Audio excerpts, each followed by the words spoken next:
the microphone is on. Welcome everyone. I'm glad to have you all on board today. Sorry, just flicking some switches here, trying to get things going, and good to have everyone here. Of course, I'm your host, DrFox2000, and you're watching VolcanoX live stream, and we'll get you off the canned lava right off the bat here, and we'll go here and we'll look at this, because that's not canned lava, that is live, and that is Popocatépetl in Mexico, and it's puffing. Yeah. Don't be breathing that stuff. Very dirty. Yeah. Dirty. It is. Go Popo. Okay. All right. We'll leave it on here for right now. Well, I say hi to everyone. Good to have you all on board. And, of course, it is, what the heck is today? Today is May the 11th and of 2023. And, of course, it's 1 day after Kermit's birthday and 1 day before Piggy's birthday. How about that? Okay. Oh, I wasn't supposed to say that yet. All right. I keep that quiet. It's a Friday here. Sophie, you're a time traveler. Oh, a happy birthday, Piggy, then. But we're not celebrating till tomorrow. That is the official day for me, for the 12th for you. So we'll start a little bit early and try that. Oh, it's the 11th there. Yeah, Piggy, I go by my calendar, unfortunately. So we'll do that for tomorrow. I'm not ready for today. Oh. Anyway, welcome on board, everyone. Glad to have you all here. We'll start out by saying hi to our moderators, Arizona Snowman and Piggy and C&D Boy and Gary 24/7 Live, AZ Skies, as well as Lucas Snow, Joseph of Fields, Texas, and possibly Mona Lisa Smiles as well. Welcome, moderators. Glad to have you guys on board. And we'll say hi to everyone else here in a second or so. Yeah, Popo is puffing like crazy. I have no idea why. It is doing its thing, and you know, I see a little bit of snow on Popo as well. I haven't seen Gary on here. He pops in every once in a while, Philomena. Not that often, but he usually sits in the background. Same as our wonderful Arizona Snowman as of late. A little easier to do his thing. Anyway, yeah, so it is very interesting to see Popo doing its thing. It's just puffing away like crazy. Very dirty ash plume coming out of there. Anyway, we'll get at saying hello to everyone. First person in today, though, and I have no idea how she got in. I think she still has a copy of a key somewhere, but that was Sophie, and there's Sophie's cookies. So, yeah, she's grinning. I think she's got a key, just not letting me know how she keeps getting into the studio and the lounge. Oh, anyway, so welcome to everyone, and we'll start out by saying hello to everyone, and of course we'll already said hello to Sophie. Welcome Sue Hayes, John Raper, Philomena, and let's see who else we got here. Sarah, welcome back. Henry Nelson is in the house. Going up, looking for others. We got John already. Chatty bunch here. Okay. Tom Truelove is back. Welcome, Tom. And we got Sue already as well. Going up, looking for Kimmy is here. Kimmy Lambert, welcome.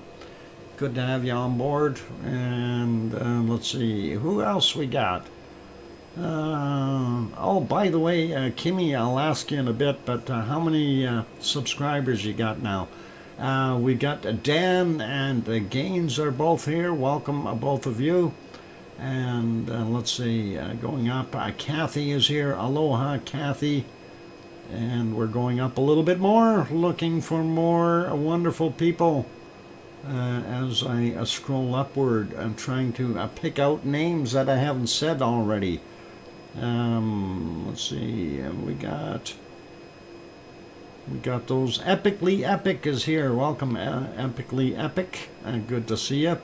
Not that many people in here today. I wonder why. Only 23. Maybe because there's nothing erupting. I think that might be what the problem is.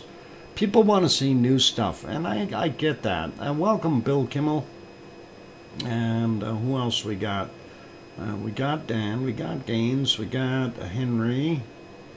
Still scrolling upward here, looking for others that might be in here. Grandma B, welcome back, Grandma B. And who else we got in here?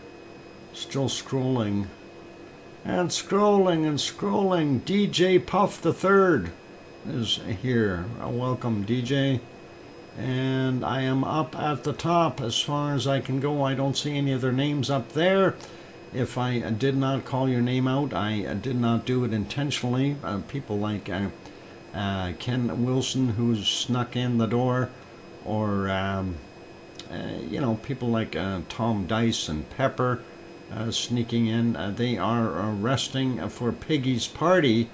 Oh, for the piggy party. Ah, that's what it is, for tomorrow's party. Anyway, that is awesome. Anyway, if I didn't say your name, though, like I said, I do try to welcome everyone in. And you can speak up and yell at me if I didn't say hi to you. Anyhow, well, let's get at things. We'll talk about what's new, what's not new. And then we'll go from there. Of course, I did have my secret volcano posted earlier there, and I know it's going to be a tough one for all of you guys. Let's go back over to the other screen here. I'm going to stop the canned lava. I had a new can of lava I was using, and I messed it up. I ended up accidentally deleting it. I was really disappointed. Anyway, that is my picture of the day, the volcano, the secret volcano. And I hope that people are going to get this. I know this is going to be tough. It's going to be tough, really tough for you guys. So it is what it is. But, you know, I have to crank it up a little bit every now and again and make it hard. And I know this is... It's a beautiful shot, really awesome shot, and I do have to really commend these guys on the photo because it is really neat. Piggy, you are supposed to remove the deer first. Oops. Oh, that's what happens. Anyway, let's get at things. Yeah, I'm sure Pepper didn't mind with having the whole deer. Oh dear, it's all good. Anyway, let's get at things and we'll see what we've got. So, real quick look in Hawaii first, and of course there's your Helema crater. And I'm not seeing anything new there, so I'm not going to procrastinate too long. West vent, west lava pond, southeast lava pond, central vent. No collapses, nothing has dropped out, and we'll leave it there. Here's another shot from the other side of the caldera. Southeast lava pond there, and of course you see the west lava pond, west vent, and again nothing happening. So next shot is from down here at the caldera, and that is the B1 camera, kind of the same thing again. Nothing new. Smoke, if it wasn't for the date on the picture, I could use yesterday's or the day before's. What? Up, biting my tongue. Don't bite your tongue. Kimmy, do you know which the secret volcano is? Is that why you're biting your tongue? I hope that's a reasonable assumption there. Anyway, here's our up-to-date shot of the thermal image for Helima-Umo'u, southeast lava pond there, west lava pond, and west event. So yeah, and that little spot still there. Pig Island still there. Nothing is really changed. There's the little hot spot down on the bottom, and I don't know what to do. We'll see. Yeah, Kimmy, don't be guessing too much yet. If you figured it out, I think so. Yep. You think so? Oh, well, let's see what happens. Tom, how's Winston? Winston? Oh, the what is that? The volleyball. Yeah. Well, I'll leave that alone. Anyway, let's leave Hawaii. We'll make that smaller. We're going to go over to Iceland and see what's happening in Iceland. Not much, though. Iceland is quiet, too. It's kind of rainy, though, is what we're seeing right now. This camera, of course, on top of the Perlin Center there in Reykjavik, the capital city. Let's go back about 10 hours and see what it looked like there if we get to that point. And come on, get there. There we go. Didn't look that great, but actually not that bad. I mean, all things considered, it didn't look like it was raining there at this point, but it is raining currently, so that's what we got there. I'm not going to worry about that shot, but you can see the low-level clouds here. A standard thing for Iceland. Let's go on to the next one. This one is down at the regional airport there in Reykjavik, also on top of the Perlin Center. And if we back that up about 10 hours as well, gives you a pretty good idea of what it is looking like back then. And there you go. Low clouds, not that great looking. You can almost see Kalir in the background here, but that's about it. So we'll leave that one be. Gonna put him back on live, and we'll carry on here with our next one. And there we go. That is the present scene. You can see the camera is shaking a little bit. Quite windy out there in the Reykjanes Peninsula. Definitely seeing huge steam coming from our main or primary geyser out there. And we are seeing some steam coming from the one in the front here, which is okay. And hard to tell what's coming from the back of the power plant because of the steam going in the, I guess it would be the, what is that, a northwesterly direction, kind of, sort of. And we can see the lighthouse beam going by as well. Let's back that one up about 10 hours. Take a look at a much nicer looking day. And there it is. And not the greatest, but at least you can see everything. And pretty cool. But again, still nothing new happening there. You can see Grindavik over in the background. Can't see the radio towers that should be right about there. But that is about it. And you can see the steam coming off of the other power plant over there. So that is okay. And we'll leave that be and put that back on live. We'll go to the other shot. And of course, this is a Katla. And they did move that camera So not a very nice day there at all. If we go back about 10 hours, we can see what it was like. And yeah, you can see more of the tourists, but you can't see anything in the distance. Unfortunately, not so good there. Welcome, Larry. Good to see you. Anyway, that's what we've got happening over there. And all good. So I have a pair of precision sunglasses just so I can read on the beach. Prescription sunglasses, huh? I bet that comes in handy. Yeah. Anyway, that's what we're seeing there in our wonderful Katla area. And unfortunately, it's not doing anything spectacular. Going to put that back on live. And you can see those clouds are quite low. So that is what we've got going on. Let's make that one smaller as well. Off to our harmonic tremor charts. And we're going to keep this flowing here pretty good today and try and get as much in as possible. See if I can shorten the stream just a tad.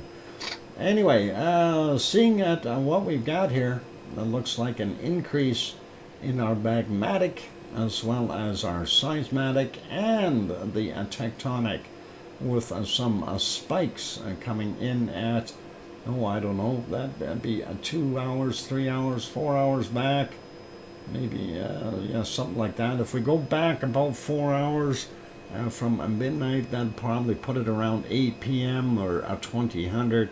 So 19 or 2000, we'll see if we can find a larger spike at that time. Anyway, that is our Eruption. As you can see, we do have a little bit of an uptick. Uptick is always a good sign. We like it. For those good people who are looking at this, Eruption, or FAF as it's called here, is where Siggy and Ragnar are. And let's go up to the other ones. We're going to look at Askja next, and there is the chart for Askja, and we are seeing a bigger quake in there as well. Still pretty much level though, and we do see a little dip in here in the magmatic as well as the seismic and the tectonic. So whatever happened there is all related, considering they're roughly all about the same time and everything as far as the dip is concerned. So a little bit of shaking going on there as well, but just a generalized plate tectonic movement, I think. And let's go scroll down. Next one on our list is Grimsey. Grimsey being the northernmost point there with people on it. Grimsey, of course, is an island. And here we see what's happening at Grimsey, and that is one heck of a roller coaster ride. We see it drop quite a bit and went back up and dropped back down. And as far as our magmatic and our seismic, up, down, down, up, a little down, and then up again and down again. So kind of makes me I wonder what's going on there, and this is quite interesting. That is a real roller coaster ride as far as our tectonic movement, and I'm wondering what the heck is going on. And it's a slight movement. You know, this line is not very thick, so that's telling us whatever happened relatively quickly without too much extra disturbance around it. So, kind of things that make you go, wavy stuff. Anyway, looking at Grindavik, kind of the same thing as Eruption, very close to the same anyway. It doesn't, and we don't see that bigger spike in here though, so that's got to be further to the east. Grindavik, of course, being to the southwest of Eruption. And the next one we're going to look at is Krusavik, which is to the northeast of Eruption. and we'll have a quick peek at that and see if it's doing anything. Where is it? It's down here. There it is. There's the Krusovik chart. It's magmatic. I did move up a little bit more there, kind of a quick movement right in here. Very interesting. Seismic followed suit, but not that sharp of a movement. And the downward trend up and down and coming back up. We do see a spike there, but it's about the same time-wise, but not very big. So I'm wondering if we did have a quake that's a little closer to our Fragedalfjall area. I don't mind glasses. They just don't help much now. You need stronger glasses, Grandma B. I had to do that a couple times already. Let's see. We are going to go. Let's see. I won't have to stay in the Lurkers Lounge much. Maybe I will be able to get a computer back after it. Okay. Anyway, I'm not sure what's going on there. Anyway, let's get over to the earthquakes. I'm going to put this one back on Fragedalfjall. I'm having mouth troubles today. Troufmubbles. Going to end up bonking tackwards. I'm mixing my words up. All kinds of things. I don't know why. It shouldn't be happening. I slept well. I even got a couple extra hours of sleep this morning. I don't know why I'm having difficulties today. Just an odd or off day, if you will. Let's see. All right. Earthquakes. There we are. Looking at what we've got, 42 earthquakes in the last 24 hours. Busy up top, but not quite as busy as it could be. We do see some activity over here at Askia, a little bit here at Grimsvatn, and those ones, a couple quakes at Katla, nothing major. And of course our Reykjanes Peninsula. For those who are not quite familiar with it, there's Reykjavik, the capital city. Over here is Keflavik Airport, Keflavik, Reykjanesbær, Jardvik, and we go down here, we can see Grindavik, and of course the two towers that we can't see today because it's too light outside. And then of course here's the Blue Lagoon and the power plant beside it. So that gives you the lay of the land. Let's take a look at these quakes really quickly. 1.2, 7 kilometers down, 14:18 is the time on that one. 1.42, 6.1 clicks down, 9:51 this morning. Next one, a 0.48, 4.7 kilometers down, 19 minutes after midnight. Next we've got 0.36 from 1.4 kilometers down from 4:23 a.m. And then we get a 4 over here on land, very small though, 0.25, 4.7 clicks down, and that is 8:16 this morning. 0.34, 5.4 kilometers down, 1:03 in the morning. And 9:15 we had a 0.85, 5.7 kilometers down. And 0.21, 3.5 kilometers down from 14:14. Moving over a little bit, so that is all right there on the peninsula. And we are looking at, and this is our, whatchamacallit, Blue Lagoon there, and the power plant. On the other side of the hill, we got a 0.23. 1.3 kilometers down from 18 minutes after 1 a.m. And looking at the outline here, that funny shape, that is from our wonderful Fragedalfjall. And we do have two quakes in there. So let's take a look at them. This one's actually in the one just over, but that's okay. This came in at 2:40 a.m. a 0.03, 7 kilometers down. And the other one, that is very close to the sensor. The sensor is over here somewhere. If we turn those on, you'll be able to see it. Did it turn it on? There's the sensor. So this one, I don't know when that came in. 5:17 this morning. So that would not have been our bigger spike. That is from 10.9 kilometers down, 0.23, or 32, I should say. What about this 0.7? Yep, that came in around the right time at 2028, a 0.7, 5.5 kilometers down. And again, there's our sensor. So that would have created that spike we've seen on our chart. This, of course, is the Krasavik area. And we look at the other one here, 0.27, 4.7 kilometers down. And that is 1033. And 1027, we had a 0.82, 5.7 kilometers down for that guy. Moving over a bunch, and we see a 0.66 out here, and that is at 7:34 a.m., 6.6 kilometers down. Down here, we got a 0.4, 4.1 clicks down, 1758. And over in our swampland, a 0.12. And that is 7.1 kilometers down, 2334 from yesterday. And moving over a little bit more, this is Hekla over here.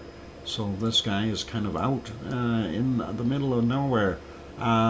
48 minutes after midnight, 1.65, 8 kilometers down. And that is okay.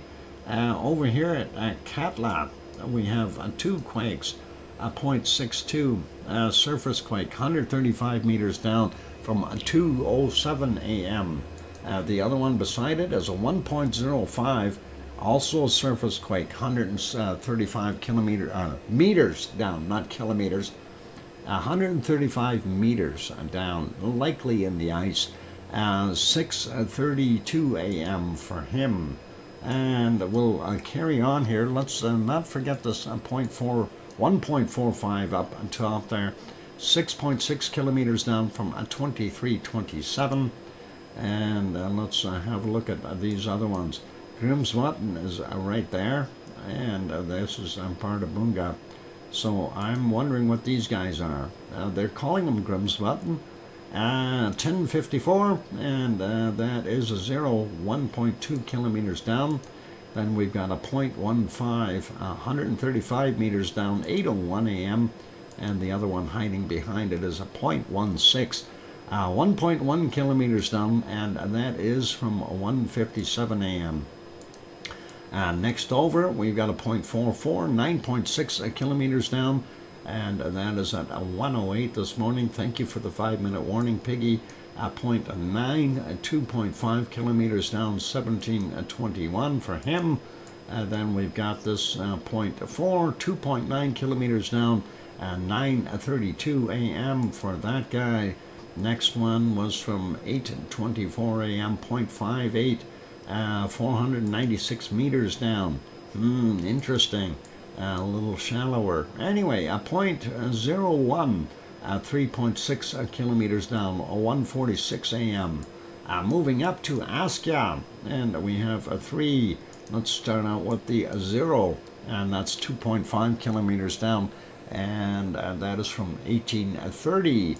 Then we have a 0.6, 4.4 kilometers down, 1807, and this one from 2059, a 0.9, 4 kilometers down underneath the lake. Up here at Herdebreit, we've got this one, a 0.17, 4.8 kilometers down, 336, and this one is from 1729, a 0.3, 5.7 kilometers down for that one. Moving upward, what do we got? 0.64, 10 kilometers down, 6:50 a.m. 0.22, 8.3 kilometers down, 6:13, and this is a 0.27, and that is 10 kilometers down, 8:11 this morning. Then we got 3 stacked up on top of each other, 1.7, 8.5 kilometers down from 1826. a 0.9 from 11.2 kilometers down, 1819, and a 0.9 from 10.5 kilometers down at 1821. And let's see, the 0.22, 8.3 clicks down, 613. Moving up a little bit more, we see a 0.9, 15 kilometers down from 9:50 p.m. 1950. Yeah, what is that? That's 7:50 in the evening. And the last one on our list is a 1.3, and this, of course, is our Grimsey sensor right there on the island of Grimsey. Anyway, 1.3, 8.9 kilometers down, 14:37 was the time on that. So that's what we've got going on there in Iceland. Really not that much happening. So hopefully that'll all be good. And skipping words, it could become a CME. What? Who's having a CME? Don't have a CME. We don't want CMEs. I heard there's supposed to be really good aurora tonight. We'll see if our sky's clear. I think we're supposed to still get some thunderstorms. So it did rain earlier, and our poor little bunny, of course the manager went to go mow the lawn today in bunny land, and scared the bunny, of course.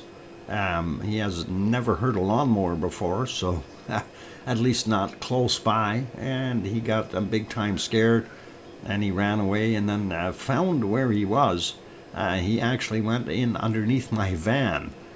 So he was sitting underneath it and trying to find a good place to hide. No, don't release Poppet yet. Soon, though. Anyway, then I had to leave. He was still underneath the van. The lawn was mowed. He was still kind of just asleep in there. I was trying to coax him out, and he didn't want to leave. I had to rattle my keys a little bit. I got him about 6 feet away from the vehicle, and he didn't want to leave, and I told him, I'm going to start the van. It's going to make a lot of noise. You're going to get scared. And he kind of just sat there, and then I remotely started the van, and of course he ran off. But then later, the car that he did go under was in the next parking lot over. There was some guy working on it doing tires or something, and he came back after I had come back, and he got back in underneath my van. So I have to make sure that if I go anywhere, I have to look beside or underneath my van first, make sure that the little guy isn't under there. Anyway, on that friendly note, I'm going to leave it. We're done with our quakes there in Iceland, and I'll throw you back on some canned lava here for now. Unfortunately, I didn't get the right can, so we'll watch this stuff for right now, and I'll try to find more stuff. It is a time for a break, so if you good people are enjoying the stream, give it a quick bop. I see we only have 19 people in here today. That's actually not very many. Anyway, yeah, hit the like button. If you haven't subscribed yet, consider subscribing. On that friendly note, I'm your host, DrFox2000. I'll be back in 5, 6, or 7 minutes. Don't go away. Keep smiling. More to come. Thanks.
And the microphone is back on. Welcome back, everyone. I'm your host, DrFox2000, and you are watching VolcanoX live stream. And Popo Cate Pedal is on the screen, still puffing away. I figured I'd throw that up there real quick. Thank you for the welcome backs there, and from John and Henry and Sue. And I'm trying to figure out, John, if you need to lose 3 stones, that I'm not familiar with that measurement, but you know, here in Alberta, they put rocks in your socks when it's really windy out. So maybe take the rocks out of your socks. That'll be 2 of them gone. Well, the other one, I have no idea where you put that one, but I'm kidding. I have no idea. What's a stone? How many pounds is that? Is that like 14 pounds or something? I'm trying to figure it out. That is down. You want to get down to 14 stones. Okay. So all right. Anyway, hopefully you'll be successful in that. Yep, walking. That'll help you. The other one is the elbow thing that happens. You know, I don't want to sound rude here, but have you ever noticed when you grab food and you bend your elbow, your mouth automatically opens up? Oh, it's bad. I know, that's bad. I got to remove 3. All right, well, go do some bricklaying. I'm sure you can drop a couple there in the bricks somewhere. Nobody's going to notice. And then you'll be rid of them. 14 pounds to a stone, I think. Okay, Piggy, thank you. Dancing will help. And you get to meet some ladies. Hey, there you go. Back. Wi-Fi has been wobbly. I may vanish again. Uh-oh, cloaking device, DJ. Anyway, I was 23 stones 4 years ago. Boy, oh boy, again, all right, trying to calculate that out. Let's see, 23, that would be 230, and let's see, and we got 23 times 4. Hang on, that's a whole bunch. I haven't got enough fingers. I need more fingers. Sorry, I can't calculate that out. Give that to me in pounds. 245 pounds, okay. That makes more sense. 322 pounds. Oh boy, that is really confusing. Okay, I'll bite my tongue now. Many pounds. Many pounds is a stone. 14. Yeah, 23 times 14 equals 320. All right, 322. That's more. That's 2 of me. Oh, that's okay. Anyway, let's leave that be. Let's go somewhere where we can cause more trouble and see what else is going on. I know where we're going. We'll go over to the Azores next because that's what's next on our list. There's our wonderful Azores, São Jorge or São Jorge, if you want to say it in Portuguese. Hang on, what the heck is that doing? That isn't right. Turn off that. I want this on. There we go. And we are on the island of São Jorge or São Jorge in Portuguese. There's the village. Here's one of the wonderful little harbors. And of course we can see a bunch of lights at Pico Island across the strait. That's about 18 kilometers away. The next shot is of course that wonderful little cove we always look at.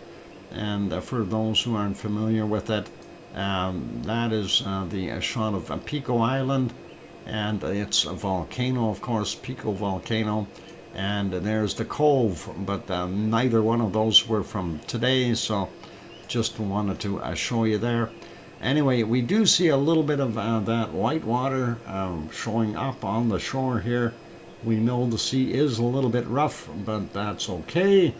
So let's take a look and see what we got for earthquakes. And I wanted to bring this up because we have 4 earthquakes that happened there today.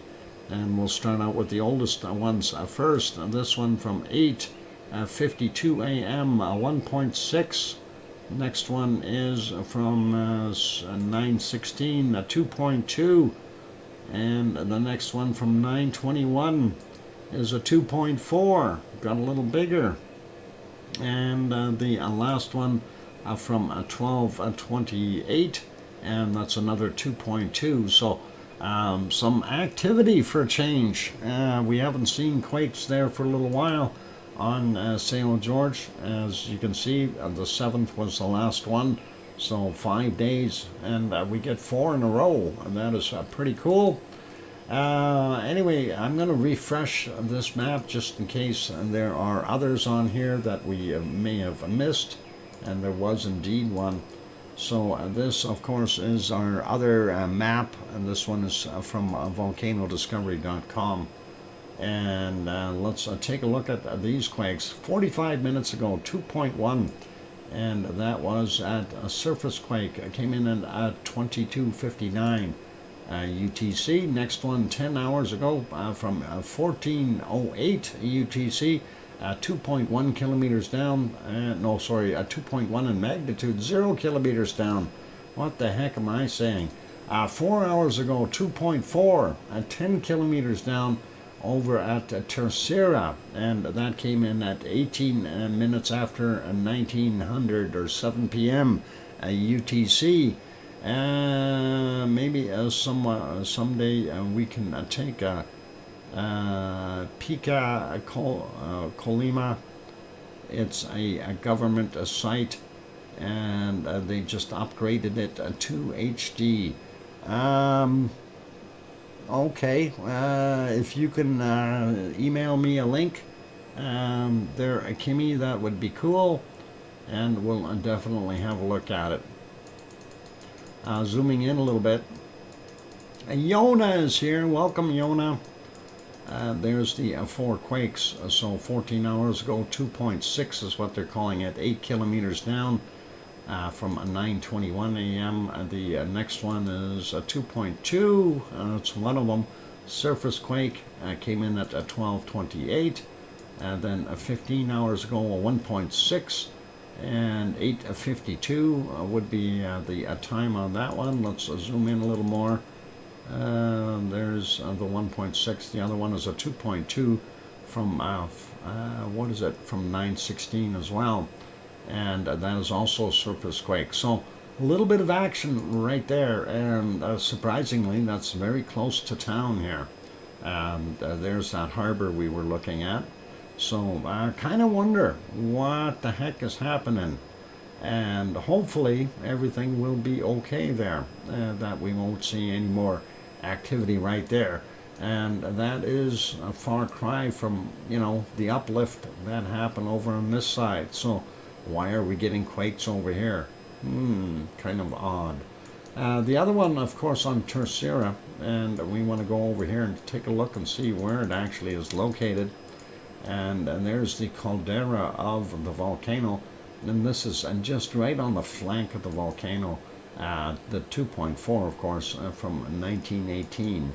And again, interesting. We wonder what happens in there. And of course, that big heavy blue line, that is the East Azores fault. So that is where it is. BMAT renewed his membership. Excellent, BMAT. Thanks. And let's go zoom out a little bit just so we get a better idea of where we are at. And in the middle of the Atlantic Ocean, and down here is the Canary Islands. There's Portugal and Spain and France and England and Ireland. And up here is Iceland and the Rakens Ridge and Mid-Atlantic Ridge going all the way down. And over on this side, and we've got Newfoundland and Nova Scotia and Sue waving to us from there at Cole Harbour. So awesome, Sue. Excellent. And let's leave it as that. So that's our Azores. Nothing really too fantastic there. Scott Hartman, welcome, and also welcome to Yona, and welcome to BMAT. Glad to have you guys on board. Let's put this back on this screen, and we'll go back over to Popocatépetl, which is still continuing to puff out that very dirty smoke and ash and tephra and all kinds of things. I'm surprised at that. That is, you know, it's almost continuous now. It pretty much is. One Fish 26 just popped in. Welcome, One Fish. So yeah, I'm kind of wondering, what is Popo up to? Maybe we are finally going to get Popo to pop its top and make some lava flows. I'd love to see that. I'm curious, though, what that looks like from afar. Too hard to see on that screen, but let's make this one bigger. That's a little a ways back. That's kind of the same angle, but seeing it go the other way, of course, the other one is looking into the sun, and we don't get to see it so well. There we go. And yeah, it's kind of hard to see that. Let's leave that one as a small, go hide that, and kind of makes a guy wonder, what do we got happening there? Anyway, let's leave it there for right now. We're going to take a look at the next one on our list, and we'll get back to this one later. We're going to keep peeking because I'm curious. Maybe we're going to see lava. That would be nice. Next one on our list, of course, is Fuego, and that is down in Guatemala. Popocatépetl, by the way, is 70 kilometers southeast of Mexico City.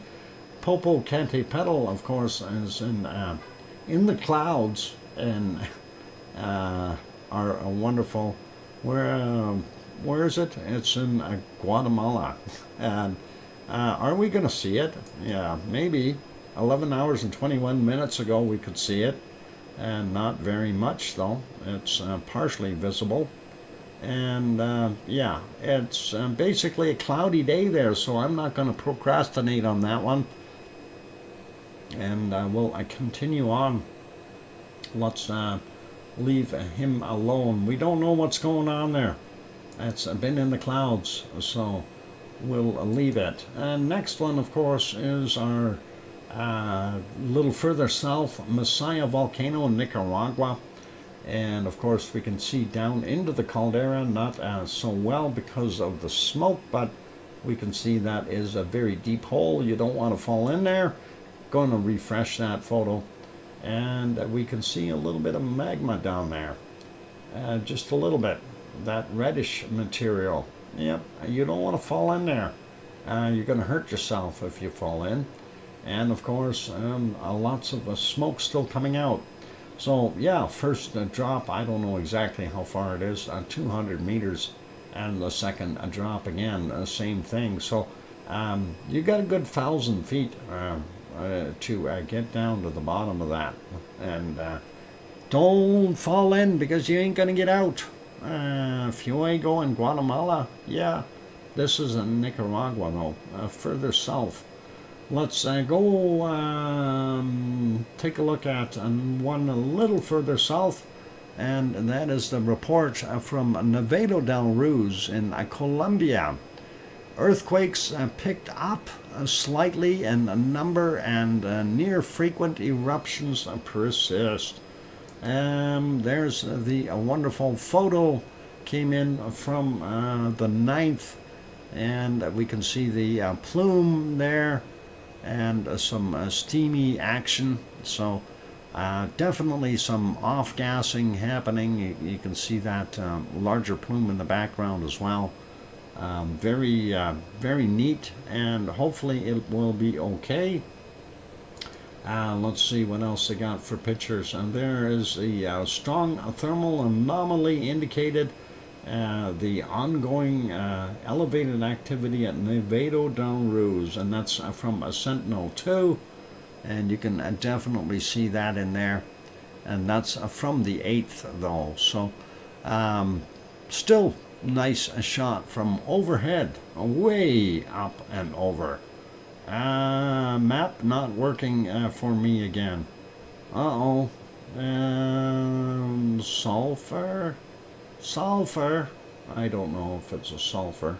Let's find out and we'll read the rest of it. Let's see what we've got. So it says the explosive eruption at the volcano continues along with elevated seismic activity. The SGC and the Volcanic Ash Advisory Center, or VAAC, in Washington reported near constant explosions at roughly regular intervals of 2 to 3 per day, generating dense gray ash plumes rising to an altitude of approximately 23,000 to 24,000 feet, or 7,000 to 7,300 meters in the northeast and northwest directions. Earthquakes have been more frequent under the edifice over the last 24 hours and continue to be located at a depth between 1 and 6 kilometers, at about 5 kilometers distant from the Arianus crater. Arianus crater, and there we go. Beneath the eastern and southeastern area. Magma continues to squeeze through surrounding rocks and cracks the crust, resulting in increased seismic energy. It is inevitable to emphasize that the activity of the volcano may fluctuate and suddenly decrease to lower levels. So far, under current conditions, the alert level for the volcano remains like it is for the coming weeks. So that is Nevado del Ruiz and doing its thing, and that's all good. We'll leave that be, and thanks for sending that report in, Sue. Next one on our list is our ones down in Chile, where it's chilly all the time. Anyway, let's take a look. Lascar volcano. This is their little time lapse for today, for the last hour or so.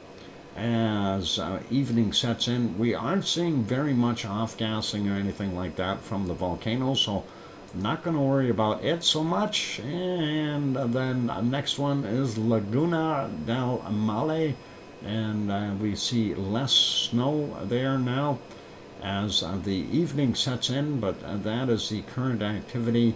No eruptions of any kind, and that is all good.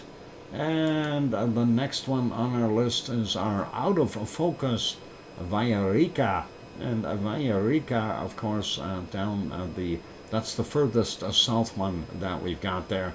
And of course you can see the smoke emanating from the top, so SO2 gases, etc., coming off that caldera and doing its things. The other things that you see kind of popping up and sliding by, because this is a time lapse and they're going into evening, those are stars. That is not material being ejected from the volcano, just so everyone knows. So that is it for there. 3-minute warning. Thank you, Piggy. And we have enough time to sneak over and put another one in there. Let's do, well, which one do we want to do that we can do in 3 minutes? Semeru. So we'll get Semeru out of the way. Let's go over there first. And there is Semeru for today. Looking nice, but it was in the clouds for the most part. So this is the first time we've seen it today, and I'm kind of a little disappointed that it's been in the clouds. If we go back here, where is it?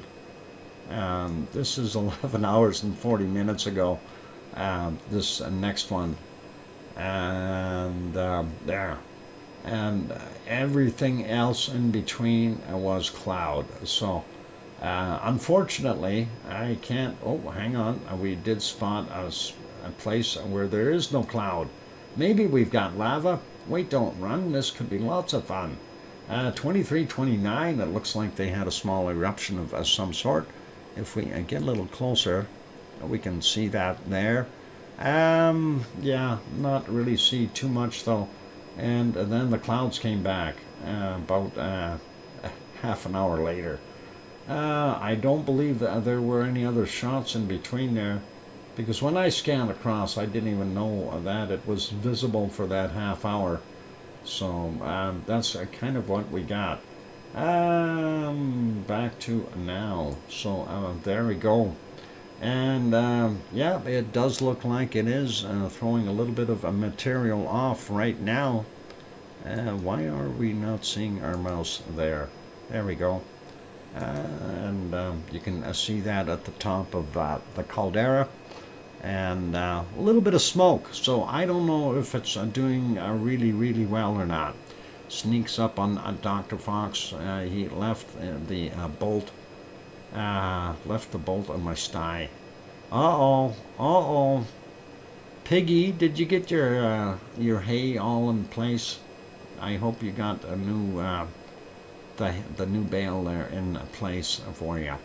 Anyway, welcome Wonky Donkey, and I'm going to go for a break, so let's take a look and see if we put you back on a Popocatépetl or canned lava. Let's put you back to a Popocatépetl. It's puffing. In case it does something, I'll leave it there for right now. And all good. So for those good people who are here, if you have not yet hit that like button, give it a quick bop. Also, if you haven't yet subscribed to the channel, consider subscribing if you're sitting on the outside lurking in. And then you can join in with the friendly people in the chat. The only one you need to watch out for is Piggy. She does bite. Other than that, hey, we're all good. I'm going to go take a break. I'm your host, DrFox2000, here in Edmonton, Alberta, Canada. I'll be back in 5, 6, or 7 minutes with bacon seeds. So keep smiling, and we'll be back. And let me know if Popo does anything while I'm gone. Thanks.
go. The microphone is on.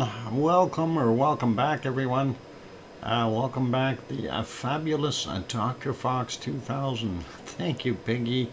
And thanks Scott and John and Henry and Sue and 5x5 from BMAT. Awesome. Hey, it's bacon seed time. Let's leave Popo alone. Popo is still puffing. I don't know. I guess it's not going to stop. But let's go over to the bacon seeds and see what they're doing. Of course, this was the last one from yesterday, and that you can see what is happening, and that is pretty awesome. He's scratching. All right, Navedo Del Ruz. What the heck is that? Yeah, that's what I thought. Yeah. You know what, Navedo Del Ruz? You know, I don't know why you keep trying to do that. That's a brand new channel that you made yesterday, and we just don't like that. So you know what, we're gonna just make you disappear. How about that? Oh darn it, I just about got him. Piggy got him. All right, no worries. Anyway, bacon seeds. So we see what we got, and it's like, oops, yeah. Piggy has got a little faster than me. Snout bopped. There you go. Anyway, Piggy, of course, there she is on her computer. She's doing her snout bopping and everything else. And of course, she likes doing that. And here's a little bit more fun from Piggy, of course. But don't let that get onto your head there. That's all good. Anyway, that was the last bacon seed from yesterday. This is the first one from today. And that is, I think somebody needs a hogwash. Definitely. Hogwash required. All right, let's leave that one be. And that is definitely a bit of a dirty guy. Next one is this one. Shh, he's sleeping. And we like little sleeping pigs. And I think today's content here is about sleeping pigs. So pig in a muck.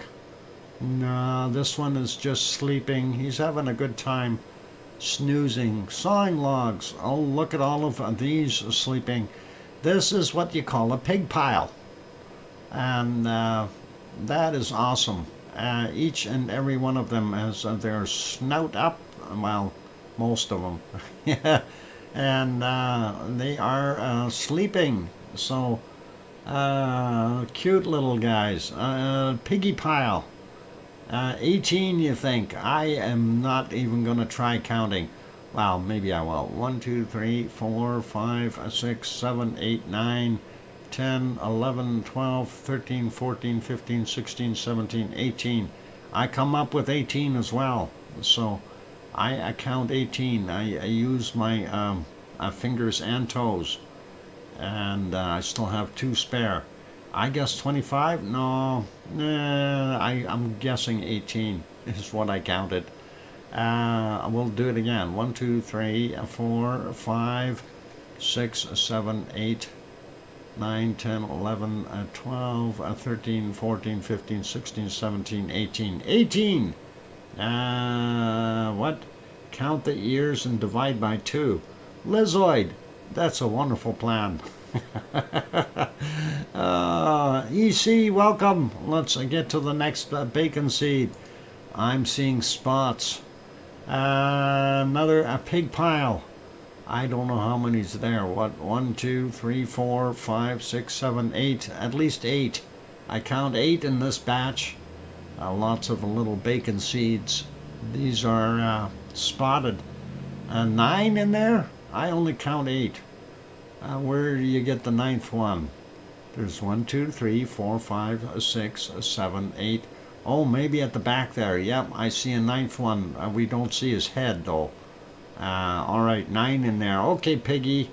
I guess we'll have to rely on your trotters. Anyway, we'll continue on here. Here's our next one. I count 6, 7 maybe. if you count Mama, 8. I think. Yeah, somebody needs a hogwash here, though. Somebody needs a what? I used Thistle's paws. Okay, excellent. Yeah, no, there's a 7 plus the Mama. We can see 7. 8 is enough. Yeah, you know, after about 4, I think that is enough. Let's get to the next bacon seeds, and this one is saying, "Hey, don't look, don't look. It's you got a bad dream. Don't watch it." I count 2. No, hang on, maybe 3. No, 2. I have no idea. I give up. We'll count 2. Okay. 8 is never enough piggies. Oinkage. Pretend you're sleeping, Noodle. Oh, okay. Yeah. Cover those eyes up. Let's get to our next bacon seed, and that is these.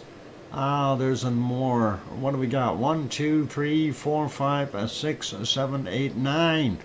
9 bacon seeds in this one. Wow. How come they're all sleeping? That is pretty awesome. Let's get to our next one.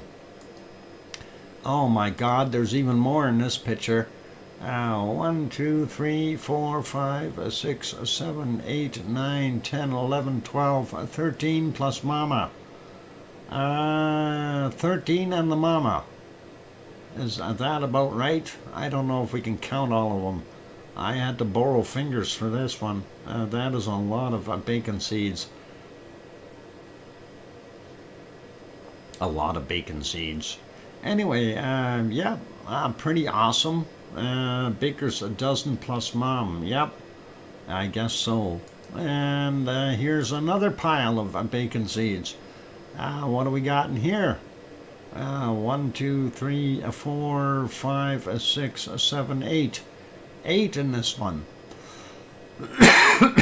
Pardon me.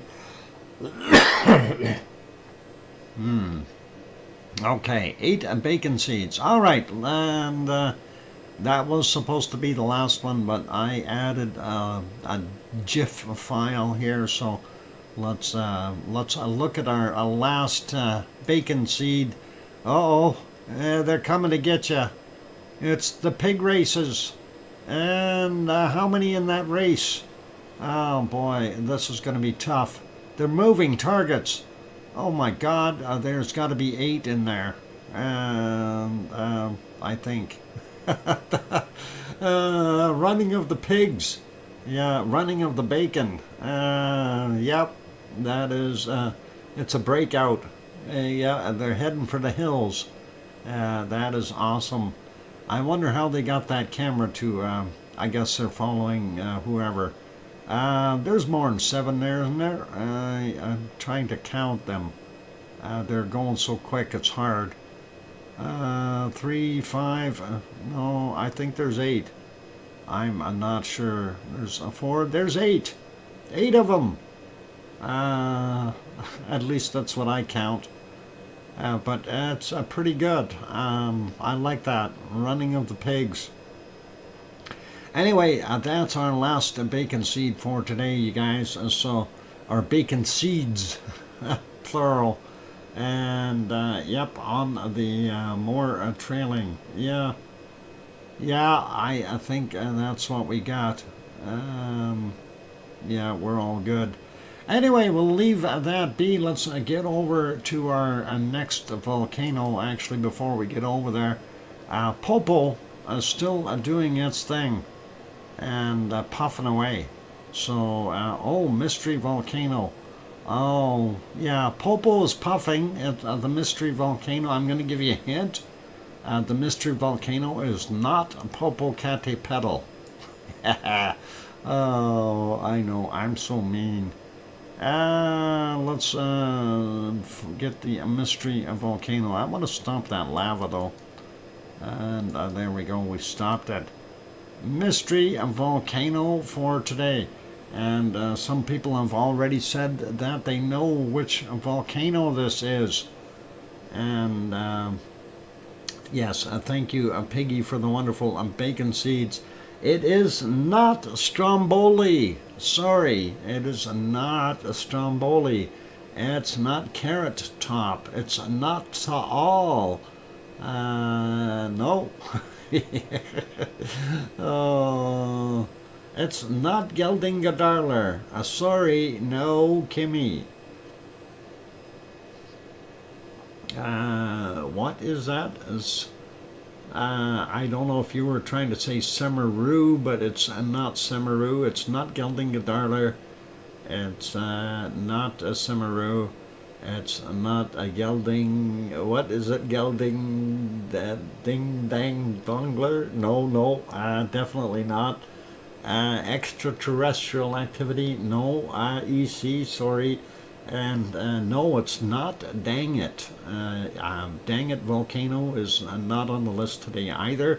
Where else did they let people from or drones that close? Ha! I have no idea. That is not Mount Etna. No. Fireworks factory explosion. No, Sarah, sorry. No, it is not La Palma. La Palma is an island. It's not a volcano. But that is a hint. It's not on La Palma. And it's not White Isle volcano either. No, sorry. And somebody is saying Ring of Fire. No, a Ring of Fire is a whole bunch of volcanoes. This is a beautiful shot, though. It is a mystery, so we try to keep it as that. They beam out a person. They beam out a person? Uh-oh. Aliens do? It's not Mauna Loa, not Karisamba. Sambi? I have no idea where that one is, John, but I know. I'm stumped again. Krakatoa? No, it's not Krakatoa. And sorry, John, but my bit rates are still holding us pretty strong here. No, it is not Bromo. Sorry, it's not seltzer either. Not Alka-Seltzer either for that. Let's see. Any other guesses? All right, I got to start dropping hints. First hint. Okay, no, it's not Mount St. Helens. It's not Siggy. It's not Merapi. It's not South America. South America is a continent, not a volcano. First guess, or first real hint, it is not in the Ring of Fire. It is not in the Ring of Fire. No, sorry, Fuego is not is a part of the Ring of Fire. It's not Fuego. You guys are going to kill me. No, it's not a volcano. It's not Ibu. Sue, are you kidding me? Are you doing this again? You did it again. Sue, I am never going to say that again. I'm not going to say that it is not in the Ring of Fire because Sue did it again. Sue is correct. This is Eyjafjallajökull. And Sue gets the cookies again. I am surprised that she guessed that. Wow. Are you cheating, Sue? Are you cheating? You have to be. How else do you get them all the time? And Kimmy, I agree. And that is, I have no idea how she would have figured that out. But yeah, that is when, and DJ actually got it. It's from 2010. and it is Eyjafjallajökull. There was a person in the middle of that photo. EC. I don't see a person. Do you see a person? Yeah. Oh. Are you sure that's the same photo, EC? A little fun stuff there. It's a volcano. Wonky donkey, congratulations. You're very observant. Volcano monster. Yes, absolutely. Did the aliens beam him up? I don't see a person there at all. I don't know, unless he's turned into a lava entity. Maybe that's what he is. I have no idea.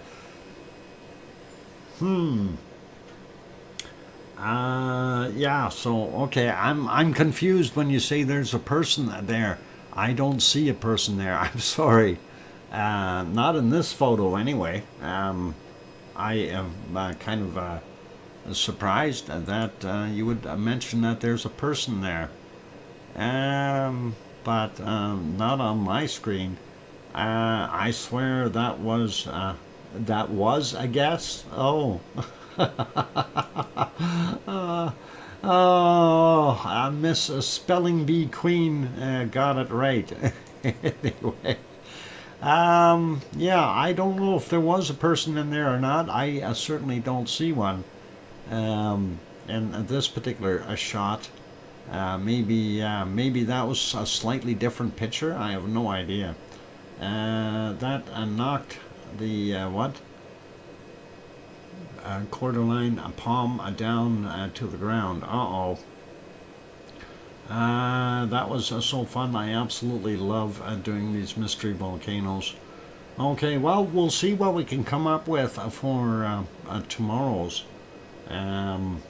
We'll try to make a special one just for Piggy, just so she can maybe get something. She says, okay, time for this pig to nod off in my new hay bale. All right, Piggy, you be good, and you have a very, very nice night, and a very happy birthday celebrations tomorrow when you get up. And I believe you, Sue, you don't know, you can't, you don't cheat. Okay. Well, I don't know how anyone could cheat, because there is nothing really identifiable on this darn picture. At least not the one I've got. Anyway, we'll say goodnight to Piggy, and we'll just take a quick look.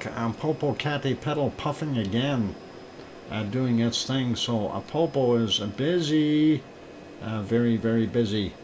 Let's go over to our next batch of volcanoes. And that is over at Merapi, and we'll see if Merapi will make us happy. Yesterday it was in the clouds for the most part, so let's have a quick peek and see if we got anything worthy of looking at. And let's back that up a little bit. It kind of had come on, show up already. There we go. Oh, they were moving it around. That's 5:54 a.m. just as the sun started hitting the peak, and didn't see too much going on there. We do see the seismic really taking a kick here, and I'm wondering where the lava is. I don't see it. There should be lava flowing here. Nothing coming out. Maybe it's a dry shaker. I have no idea. Or it's on the other side. And that is the other possibility. Going back a little further, though, we do see a little bit of that material there. This is at 4:38. And I don't know where that kind of peaked off. That would have been around here. Somewhere in this area. let's see, there we go, 4:25. You can see the effusive lava hitting down the thing. I got mail. I heard that too, I guess. Email. That was, I think that was Kimmy's from a little bit ago. Anyway, just about time for a break, you guys. So we're going to just leave that one on here for a second. I kind of like watching that bacon go down. Tom Hanks? Okay. Sue, what says EC? Did you know it was E15? Well, she did say that there was a person in that picture, and I don't know if there's another picture that has a person on it. The photo I used didn't, so I'm kind of wondering if there might have been another copy there somewhere or something. Yep, extra. You got a little bit of extra bacon coming just for you down the hill. And that is pretty awesome. And of course, you can see on the seismic that they've got there, the thing is going crazy and throwing out extra lava. So very, very nice to see. Sorry, that was me. Uh-oh, Kimmy. No worries. That is all good. Anyway, yeah, lots of bacon, you guys, and we like that. Anyway, it is time for me to go take a break. I remember the picture with the person. Okay. Do Free is here. Welcome. Anyway, I'm going to leave it as that. So, yeah, Marapi is actually kind of making us happy. The thing that I noticed here is really fanning out on the bottom. So that is telling us that lava level is getting thicker and thicker in this area.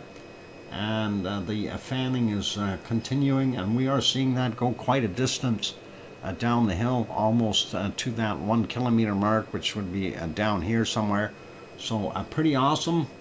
And we'll leave that there. We're going to pause that. We'll come back to that after the break.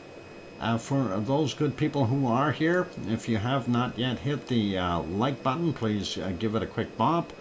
I'm going to put you back over onto Popocatépetl for in the break time here, since it is still puffing away for some reason. I have no idea why it's going crazy like that. But Popo is puffing, and it's been puffing for hours already. On that friendly note, if you have not yet hit that like button, give it a quick bop. Also, if you haven't subscribed to the channel, still sitting on the outside, lurking and looking in, go ahead and give it a quick bop and go from there. Anyway, I'm going to go take that break. I'm your host, DrFox2000 here in Edmonton, Alberta, Canada. I'll be back in 5 or 6 or 7 minutes. Don't go away. Keep smiling and play nice up there. And don't get too close. Every once in a while it throws out hot lava bombs. And we don't want you getting hit. I'll be back in a few minutes. Thanks.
microphone is back on.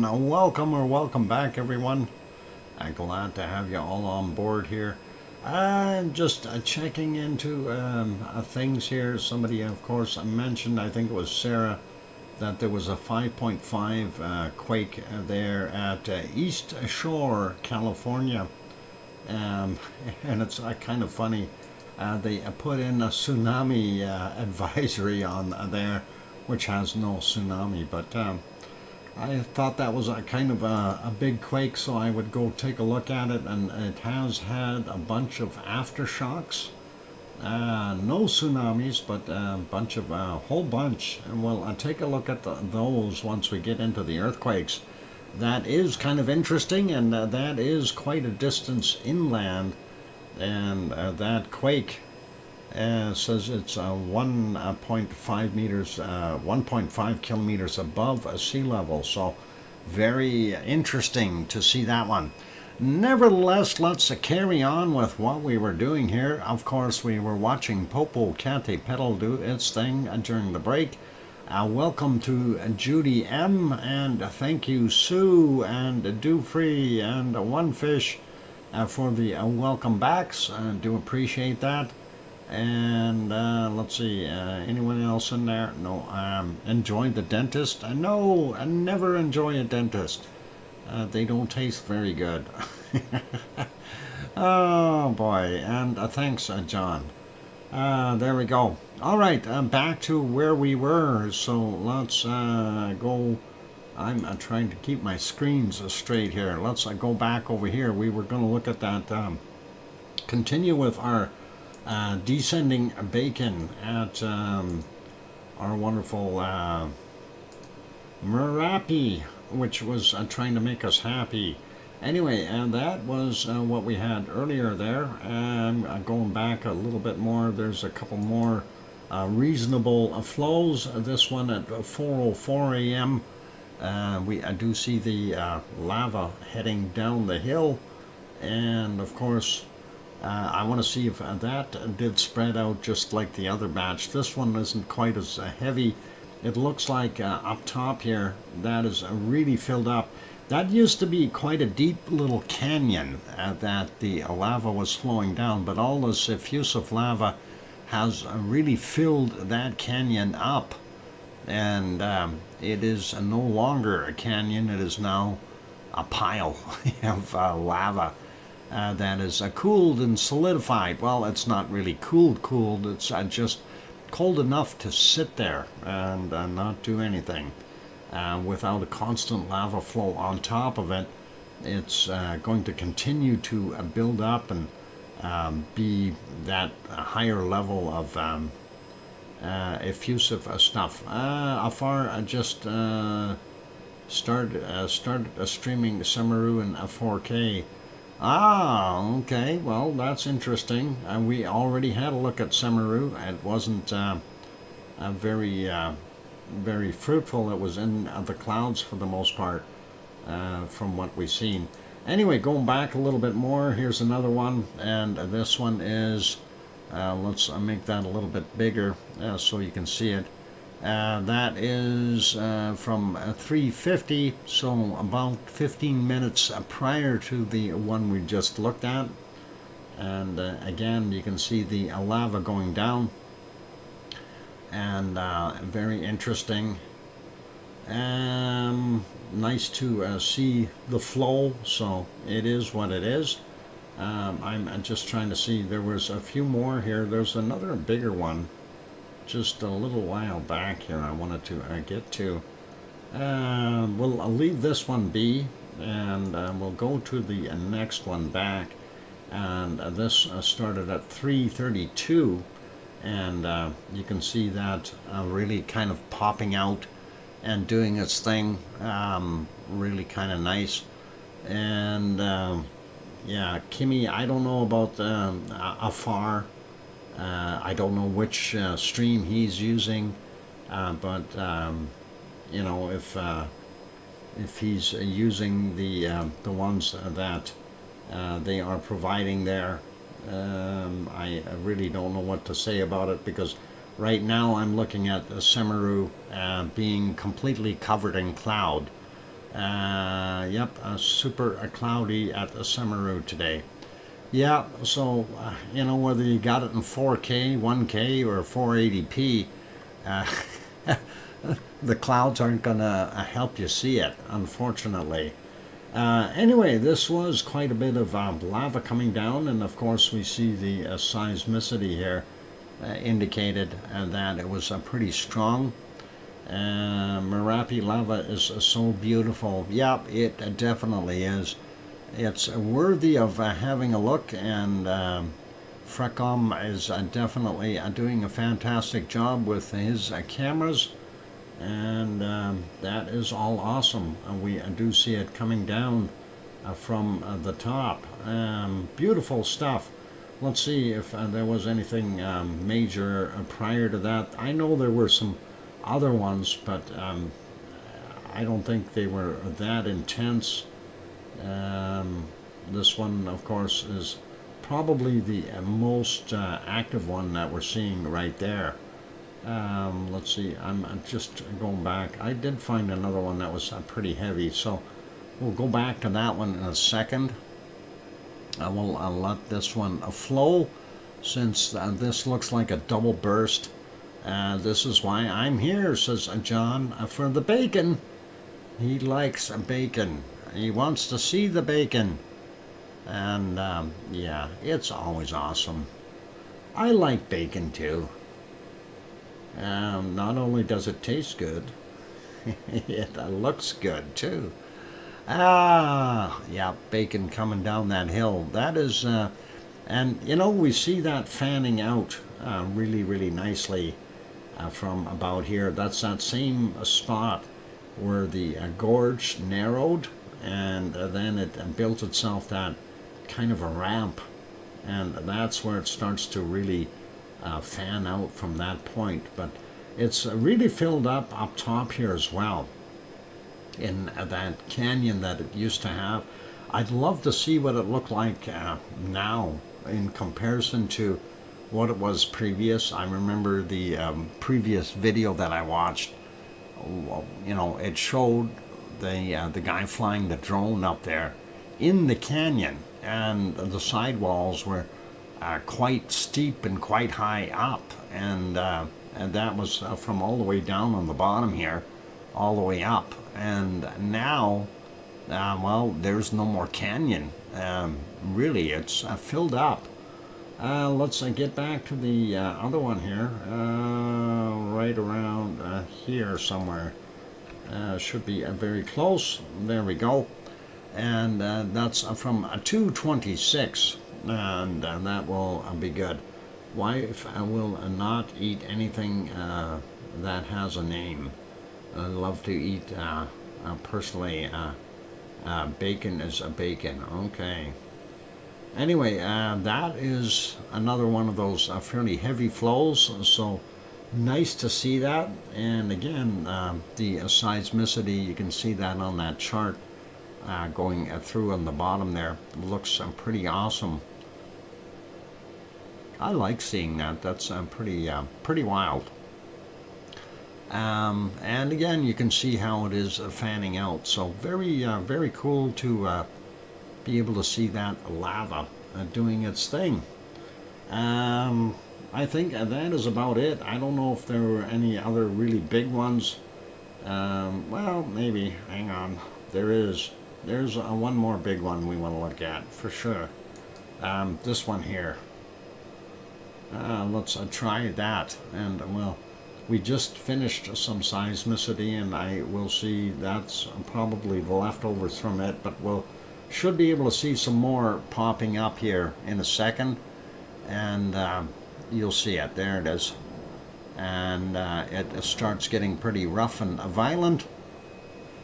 So pretty awesome to see that right there, and cool. So this one was, I think, a little bit more again on the bacony side, and of course 1:31 in the morning there. So nighttime shot in color, is absolutely beautiful. The moonlight certainly is helping it, and that is something we always look forward to. And you notice how that, yeah, the seismicity indicating there is still completely strong there, so this thing is just erupting like crazy. That is awesome. And a nice flow. Definitely a bacon to go and down that hill, and that is cool. Let's see what else we got happening in the chat here. Look at the graph. Wow, yeah, that is just absolutely nuts. It's just solid. It's clipping. It's gotten to the edges and not letting up. And this, of course, at 1:30, 1:31 is when it started, and continues to go. And there you can see it's starting to break up a little bit and slow down. So hopefully we'll see a few more of those in the coming days. And that is a lot of lava coming down in one shot. A lot of seismicity, and we still see it. It's waning here though, so we can see that. Yummy, tasty lava. Yep, you bet. And let's see. There were more of these, so let's just look at one more, and then we'll carry on to other volcanoes. There you can see it setting itself up, starting to flow down. Here comes the seismicity on the graph, and yep, and down the hill it goes. It's like wee, and yep. You wouldn't want to be in the way of that, just to let you know. I can't remember how tall Merapi is. Let me check that real quick. See if I can find a height on Merapi, and that should make me happy, right? Merapi, how tall are you? Go over to Indonesia and see Merapi. Merapi is 9,737 feet, or 2,968 meters in height. So that is the height of it. Pretty awesome to see that. And again, you see the seismicity doing its thing. So 9,750 or 60 feet. Pretty tall, and you can well imagine how long it takes to get down that hill for, I stopped it, down in here. You know, that's pretty awesome to see it moving, and that is pretty good. Sorry, got to go to bed. Thanks, Dr. Fox. Great stream. John Raper, you got have a good night and sleep well, and do your thing. And hopefully you'll be able to get in here tomorrow. Tomorrow, of course, Friday, so that'll be more fun. Anyway, that's about it. There were more shots coming out of there, and like, I don't know if we need to go over all of them, but you guys can certainly have a look on your own. Merapi is on YouTube, and we'll do the old drop the link here for you. We don't hide anything, so there it is. That is Merapi, and we'll leave Merapi be right after it finishes its next little stuff. Well, I think it's pretty much done. I see it glowing here. There's a little bit more lava coming down, but we are watching the seismicity kind of starting to dwindle there a little bit, so nothing too severe coming down in that next batch. It's not as big. And let's see, Aloha Dreams, and okay, to John. All right, got it. And anyway, let's leave that be. We will get to our next one, and we'll make Merapi smaller and go to the next one and make that one bigger. And look at all that snow. Oh, hang on, something wrong with that picture there. That's better. Of course, that is Ruapehu. And Ruapehu being a winter season, we can increase that quality a little bit. We can see the snow. Yeah. It's getting colder there in our wonderful New Zealand, and pretty soon Santa Claus will come. And they have Santa on his boomers. Santa and the boomers, 6 white boomers, right? Anyway, that's the Australian guys. So, I'm just kidding. Lots of snow on Mount Ruapehu, but we aren't seeing anything else. Let's see what our sunrise. Hang on, we can kind of see the top of it here from a little further back. Hard to see though if there's anything on because of that big ball of fire sitting there. Very difficult to see much. Sunrise, of course, not bad, but clouds in the way, so we aren't going to see anything. We'll put that back on live. There it is, and we're going to make that smaller. Let's go to our next shot. Going to take a look at Taupo's chart, and here it is. We can see that we definitely had a very big decline in activity. No more activity today. Really, it's dead quiet. So that is pretty awesome. And let's look at the northern side of the island. We do see it did come up a little bit and is dropping off as well. So interesting to see both charts doing their thing. And looks like this one had less in the southern portion. This, of course, is on the North Island, right, and not the South Island, and that is what we've seen there. So, gives us a pretty good idea. Let's leave that be, and we will take a look and see. Oh, look, it's blue rather than the horrible colors. Anyway, the caldera is for Taupo is the entire lake. Yep, that blue body of water there. And we can see just the edge of Mount Ruapehu in the background here. That's snow and a cloud back there. That's where Ruapehu is. So hard to see, but it is there. So that is awesome and nice. And this shot, of course, brought to you by Suncourt Hotel and Conference Center there in Taupo, overlooking the Taupo caldera, and that is the lake. So pretty awesome. We already had a look at Semiru, so let's not dwell on that one. I just want to check real quick and see if Stromboli has anything going on. And no, nothing at Stromboli, just so you guys can see. It is dead quiet there. You can see some tiny little dots there, but that is not going to help us out any, and we see very little over here on the thermal as well. So Stromboli is a no-go. Let's see what we've got over at the other ones.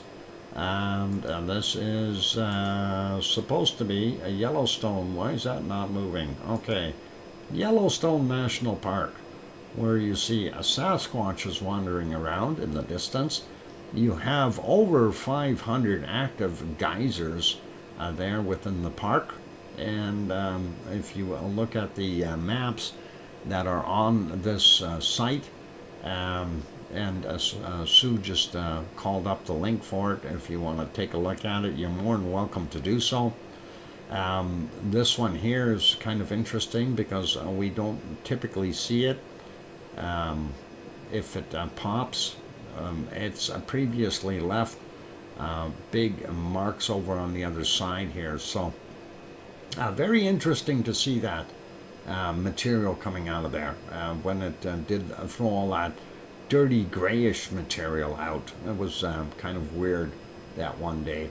Anyway, that is what they're showing right now. I don't think there's anything too crazy there that we want to see. We do still see some snow off in the distance on the hills, and they're not pointing over at Old Faithful right now, so that's okay. We see Sasquatches and their families, or possibly kidnapped victims. I have no idea. But they are wandering around on the trails there, and it's all good. Hopefully, no buffaloes have been hurt today. On that friendly note, let's go over to our next one, and that will be Japan. And I'm just trying to get over to Japan and see if I can find that. Where is it? There it is. I found Japan, and we will crank that up and go there. And there is our wonderful Mount Sakurajima.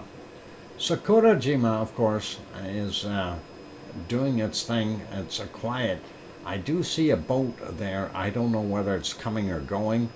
There are no ice cream boats here right now, but we'll check back and see if one shows up. He looks like he's getting closer. Hopefully we'll have an ice cream boat in no time at all. Anyway, a quick peek at the other shots. We do see it is off-gassing slightly. Nothing really major. If we go back in time a little bit, time travel here, we do see it's about the same. Even further back in time, this is about 4 hours ago, or 5:54, just about 6 a.m.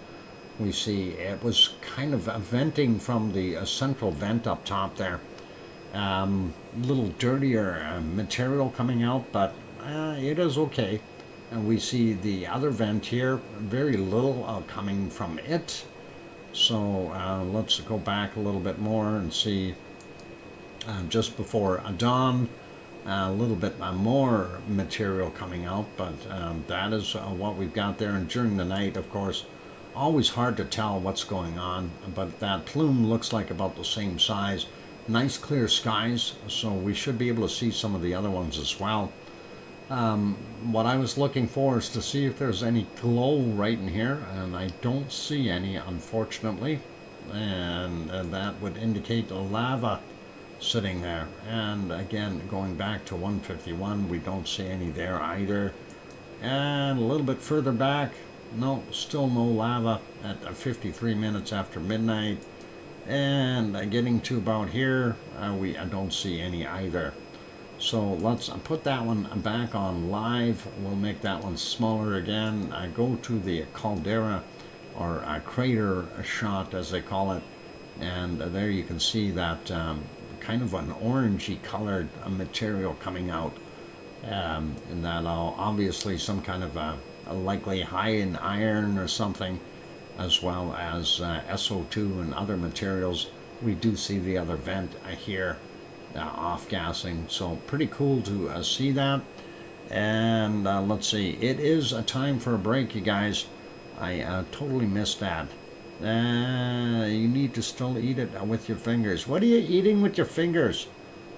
Make sure you wash your hands before you eat with your fingers. No need lava road ice cream. Lava? Oh, you eat that with on a cone. Okay. Let's make that smaller, and we'll take a look at the next one. This is Suwanosujima not showing, and ASO is still doing its thing. Nothing crazy from ASO, so still off-gassing from its little vent over here. And of course, ASO is a huge volcano. This is just one of the smaller calderas.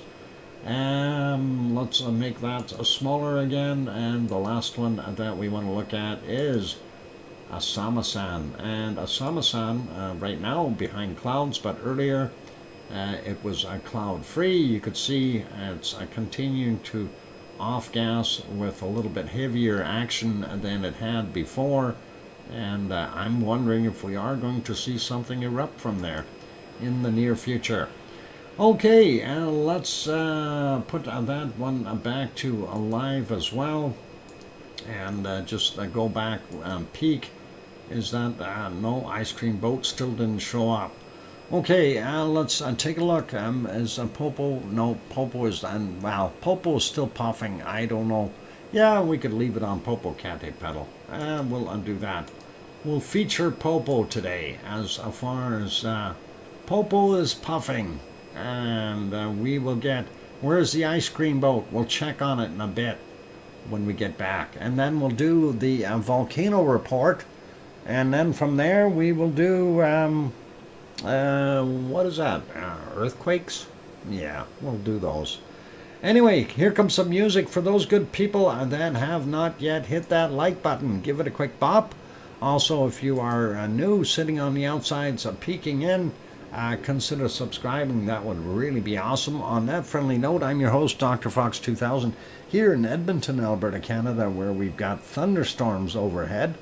And I will be back in 5, 6, or 7 minutes. Don't go away. Keep smiling. Thanks.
microphone is back on. Yep, that was a pretty loud blast of thunder that we just had here. Kind of made me jump a little. Wasn't expecting it, but yeah, a little bit of thunder happening. And 4 plus 1 times 5. Hang on, I gotta use trotters for that. Oh yeah, a 5 by 5. Thanks, B-Matt, and thank you, Sue. And Sharon Stewart saying, I hear you, and the thunder boomers too. DrFox2000. Oh, hang on, you didn't put 2 in there. Oh, darn it. I'll have to do that again later. Oh, yeah, I did have the volume on just a little bit on the other channel, and that, of course, bleeds over. I turn it way low, and I'm surprised you guys were able to hear it. Good ad-lib, dog. We'll edit it in. Okay, cool. That is awesome. Anyway, let's... I'm waiting for the downpour to start. No, with a big thunder like that, you should see a downpour, but not yet. Anyway, where's Scott? Scott, where? Scott? What happened to Scott? Scott isn't here. I started using a VPN, and advertisements went to the bottom. I didn't hear it. Okay. Well, some people do have the other channel open, so I don't know, maybe they heard it there. But it was loud. It was loud. It scared me. Anyway, volcano report. Let me just check, though, see if no ice cream boat yet. We'll check back for the ice cream boat in a little while. We'll leave it here, though, and we'll do our thing with the volcano report. For today, well, for yesterday, late Wednesday, volcanic activity, 4 volcanoes. And we'll list those off. Suwanoshijima in Japan erupted to 6,000 feet, 1,800 meters, and reported at 1930 last night. That is Suwanoshijima. And then Sakurajima, in the one we were looking at earlier with no ice cream boat, erupted to 8,000 feet or 2,400 meters, reported at 21:15.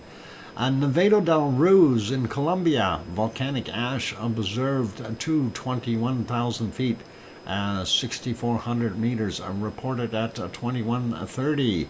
Luotolak in Lesser Sunda Island, Indonesia, volcanic ash observed to 6,000 feet, and that is 1,800 meters, reported at 23:15. And today's stuff from we've got 8 volcanoes for Thursday. Sabancaya in Peru, continuing light emissions reported at midnight, and then puff emissions at 23,000 feet or 7,000 meters, reported at 12 noon. Krakatau, son of Krakatoa, Sunda Strait, Indonesia, and that is volcanic, continuous volcanic ash emissions to 5,000 feet or 1,500 meters, reported at 30 minutes after midnight, and then again at 5,000 feet, 1,500 meters at 6:45 a.m., and then it picked up the pace in the late morning there and got up to 7,000 feet or 2,100 meters, reported at 12:45. Scott was here earlier. Scott, where'd you go, Scott? Kathy is paging you, Scott. Anyway, Scott disappeared. He fell asleep. Cotopaxi in Ecuador, possible volcanic ash emissions to 23,000 feet or 7,000 meters, reported at 1:45 a.m. That's only possible, but you don't know. Suwanoshijima in Japan erupted to 6,000 feet or 1,800 meters, reported at 4 a.m. Popocatépetl, central Mexico, volcanic ash emissions continue to at 21,000 feet or 6,400 meters, reported at 4 a.m. And then a large volcanic ash emission seen in satellite imagery and webcam to 23,000 feet or 7,000 meters, reported at 15:45. And Luoltalak is back in there, and that's a Lesser Sunda Island, Indonesia. Volcanic ash observed to 6,000 feet, 1,800 meters, reported at 5:15 a.m. Nevado del Ruz, separate email, we already looked at that report from 5:48 a.m. They also had possible volcanic ash emissions. That doesn't say the height, but reported at 13:30. And Sakurajima in Japan erupted to 8,000 feet or 2,400 meters, reported at 6:45 a.m. And then 7,000 feet or 2,100 meters, reported at 13:30. And that is our report. I heard thunder in the background. Yeah, me too. I heard it. It was out there. Right out there. You see that? No, never mind. You can't see. You can't see where I'm pointed. If you look at the other stream, though, you can see why. There's all kinds of clouds and stuff up there that look like nasty thunder things. Anyway, thank you, Sue, for that volcano report. As always, appreciate it, and that is awesome. Let's carry on, though, with other things. Well, first off, did the ice cream boat show up yet? That is more important than anything else. Yes, there is an ice cream boat there. He's just docking. So for those who want their ice cream, now is the time. Get your ice cream. Run down and get it while the boat is getting ready to dock. He's just pulling in there. They'll be set up in no time. Just right down the road there and at the lights, hang a left and get down to the boat dock. They'll be set up in no time at all. I couldn't hear the thunder because I have it outside my home. Oh, you got thunder too? Oh, cool. Thunderbolts and lightning, very, very frightening. Scaramouche, gotta do the bandungo. Yum, Lava Rock Road. Okay. Yep, so definitely get your ice cream. You're good to go. And we know we've confirmed the boat is in. And you can see the big tall antenna on it. All good. All right, let's put that back on a small. We will get over to our earthquakes now. Hang on, that is the wrong map. Hang on, I got to do other things here. Housekeeping, you know, that is what happens when you're one-trick pony show here. Anyway, there is our earthquake map, and we will take a look at things. So we did have some, we're going to start up here at the Kamchatka Peninsula. We did have a fairly good size quake up there. 5.0 from 6:03 a.m. today, 36 clicks down. And then he had a friend, a 4.7 from 10:26, 15.4 kilometers down for him. So a couple up there. And you may be able to hear that rumble in the background. Anyway, looking at what we've got on these other islands, we're not seeing a heck of a lot. Tanaga Island here, we only see one little quake, 1.7 from 1547, 3.5 kilometers down. So I don't think that thing's gonna pop anytime soon. And Aniakchak, right in there. Nope, nothing. And let's carry on. Trident volcano right in here. And let's just look at these. We can maybe count that one. We got 4 in total. The other ones are on the other side here, though. That's Katmai, and that's not really part of that. But you see that swarm, so maybe we'll see an eruption there eventually. Let's go down the coast here and see what we've got going on. And yeah, if I disappear because the power goes out, you'll know what happened, eh? Just in case, but lots of rumbling out there now. Anyway, there's that 5.5 that happened there at Prattville, California, or very close to Prattville. And you can see that in that lake, and there's some new ones in here as well. And yeah, I don't think we're going to get a tsunami in there, but you never know. We could get a landslide of some sort. These other ones are like 2.5s. So this one happened at, what was it, 17 and 19, 5.8 clicks down. These other ones, hang on, is that? Yeah, 5.8 clicks down. The other one on top of it was only 800 meters down. That was at 1729. This one was 2.5 from 1832. This one is 2.8 from 1838. 1.5 kilometers above sea level. This one here, 2.6 from 1853, 6.6 clicks below sea level. This one, 2.3, 1.4 kilometers below sea level from 1855. And there's a few more in there. I'm not going to count them all, but it's interesting to see all of a sudden we have some shaking going on there. The 5.5, of course, is the one that is of interest. We know there's a lot of faults in the area. If you look at the fault map, let's just go on grayscale. That'll show you the faults a little bit better. And it's right along that ridge, right? And of course, that's because it's a part of a subduction area.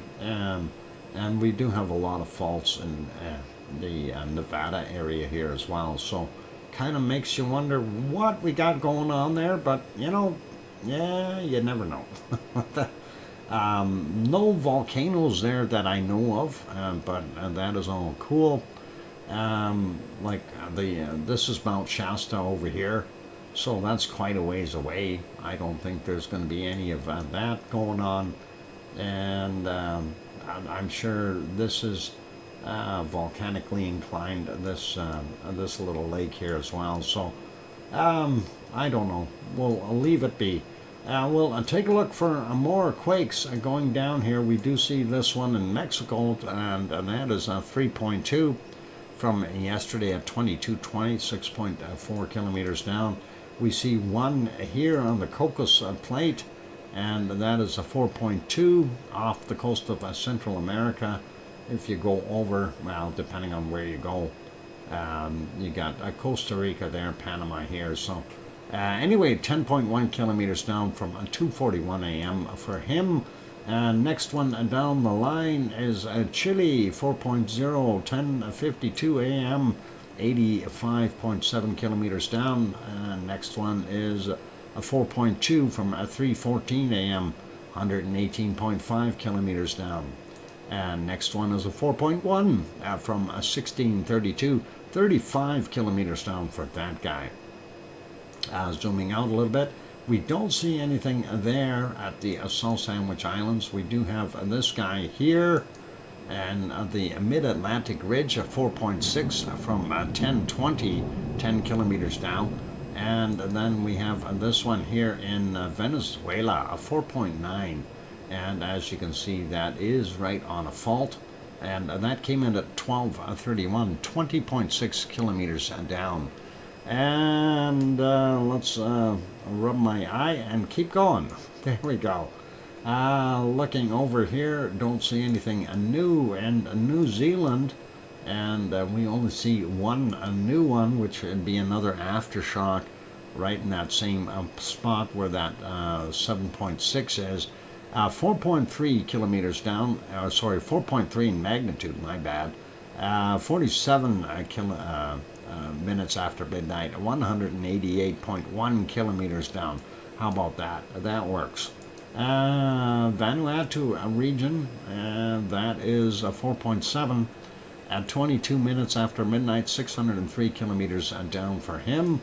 Don't see anything in Papua New Guinea or nothing in Indonesia till we get way over here, and that is 4.9, and that happened at 8:36, 43.6 kilometers down for that. Sliding up and over a little bit, looking at Taiwan, they had one there, 4.6 from 1525, 10 kilometers down, and then we got two over here, 5.9 in the Japanese islands, and that was at 7:33 this morning, 24.6 clicks down for that. The other one, of course, is a 4.8 from 7:50 a.m., 28.6 clicks down for that. This one is pretty close to our other friend, and that is Suwanoshijima. Anyway, that's a 4.4 from yesterday at 21:11, 10.6 kilometers down. And going up in Japan here, we look up at the top island. 5.2 is the magnitude, 3:52 is the time, and that happened, was at a depth of 63.9 kilometers. We got these ones in Kamchatka already, going to leave that be. We do see a couple here in China, and that's a 4.3 from 1607, 15.9 kilometers down, and then we've got 4.9 from 1234, 10 kilometers down. And welcome Dave and Claire, Gemma, LOL, Gemma Super Kitty, Dave and Claire, welcome. Oh boy, and there we go. Afghanistan, 4.0 from 1538, 125.9 kilometers down. And we don't see anything down in the bottom here, nothing happening in Africa. Nothing in Turkey, very nice. Turkey is quiet, but we do have one. This is Malta here, that's Sicily here, Mount Etna right there. This one is a 4.1. They call it a Malta, but it's not that close. 1611 is the time on that one. 10 kilometers down for him. And zooming back out, we already got the other ones. We do see this quake right up here. I never noticed him before, but what is he? Can we click on him? He's right up at the top of the map. He's not letting us do it. Darn it. Let's see. No, he won't let us do it. We can't see it. Anyway, it's part of that mid-Atlantic ridge, but going up through the North Pole area. And we will go take a look at what's happening in Hawaii shortly. But I'm going to go take a break, you guys. So I need to do that. My throat really hurts. So we'll take a break. We'll come back after the break, and we will take a look at, see what is going on there. And I don't know where I'm going to leave you. I think I'll put you back on canned lava for right now. And we'll do that. Oh, no, that's not canned lava. And let's turn that off. There's canned lava. All right, so it is time to take a break. For all those good people who are here, if you have not yet hit that like button, give it a quick bop. Also, if you have not yet subscribed to the channel and sitting on the outside lurking in, please consider subscribing if you're enjoying the show. On that friendly note, I'm your host, DrFox2000, here in Edmonton, Alberta, Canada. I will be back in 5 or 6 or 7 minutes. Don't go away. And be good and play nice in the lava, all that stuff. I'll be back. Thanks.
Okay, I got the microphone back on. Give me a few minutes, guys. I gotta phone my mother back real quick. She just gave me a call here, and it's a little unusual when she calls during a show. So, thank you for the welcome backs. Don't go away. I'm gonna throw the music back on and leave it here for a second, but I will get back to you guys shortly. So, no worries. I'll be back. Don't go anywhere. Thanks.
Okay, I got the microphone back on. Sorry about that, guys. I just called her back real quick, and it sounded like she was a little bit panicky there.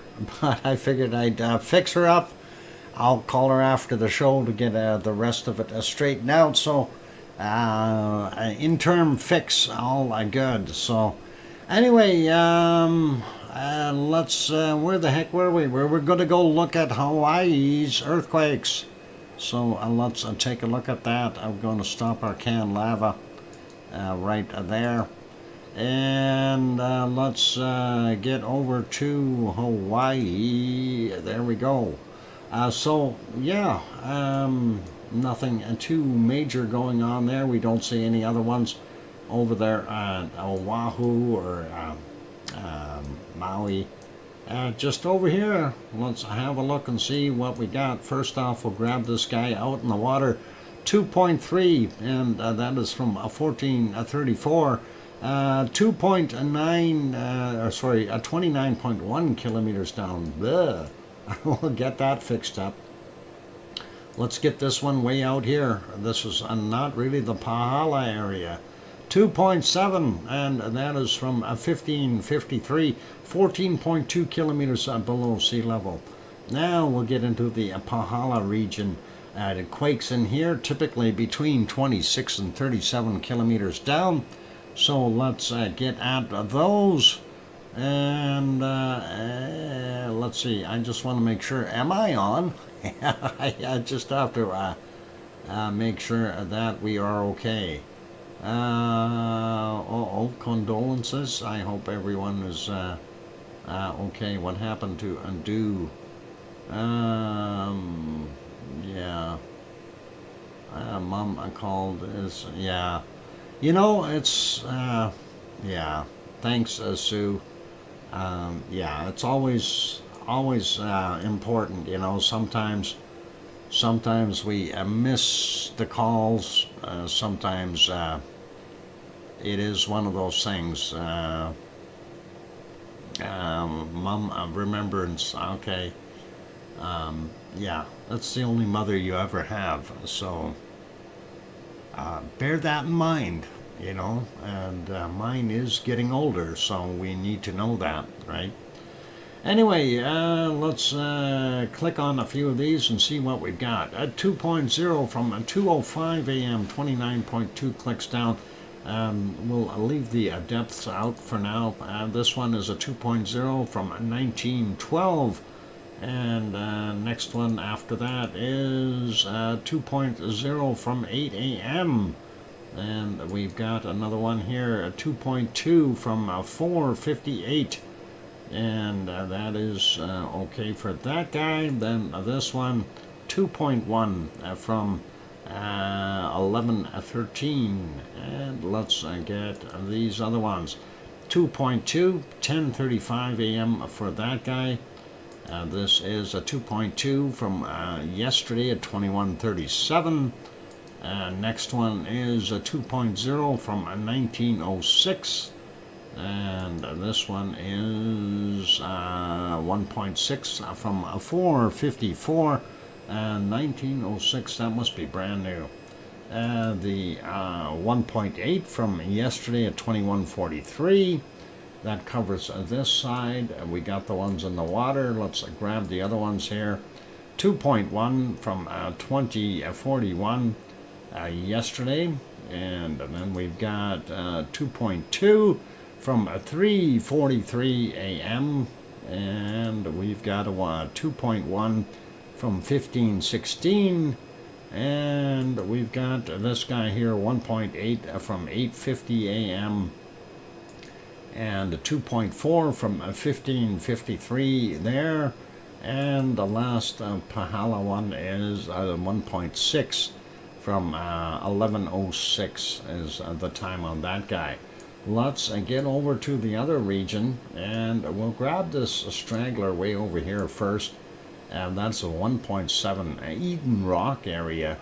That is from 1535, and that is 4 kilometers below sea level.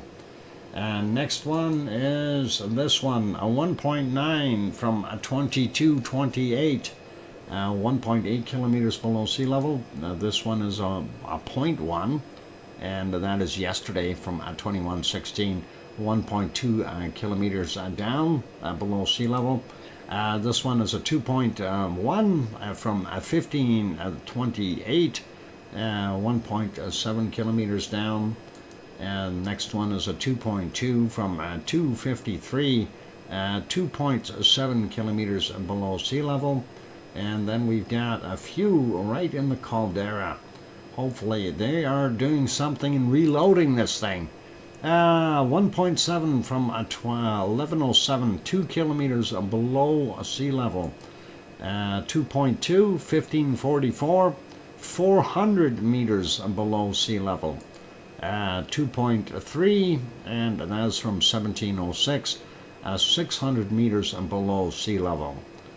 This one directly underneath the caldera is from 9:03 a.m., 1.3 kilometers below sea level.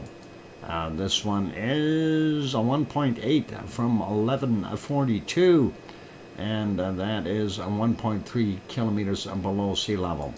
This one is a 1.8 from 1217, 600 meters below sea level. That is pretty awesome. And that is what we've got there in Hawaii. So nice to see the extra quakes here. And that would be really, really interesting. Helima Umau, Sakura Jima, why are you listing all these ones? And what happened to Popo? Yeah, we got all kinds of volcanoes. Yeah, Popo. Popo's still puffing. I think Popo is still puffing. It's dark though at Popo. It got dark. That happens at night. The sun disappears. We see a glow at Popo, but nothing too crazy. Anyway, we are doing earthquakes, so let's get back to that. Let's check out what we've got in, well, I'm going to zoom out here first. We want to check out and see what we've got in our wonderful Canary Islands.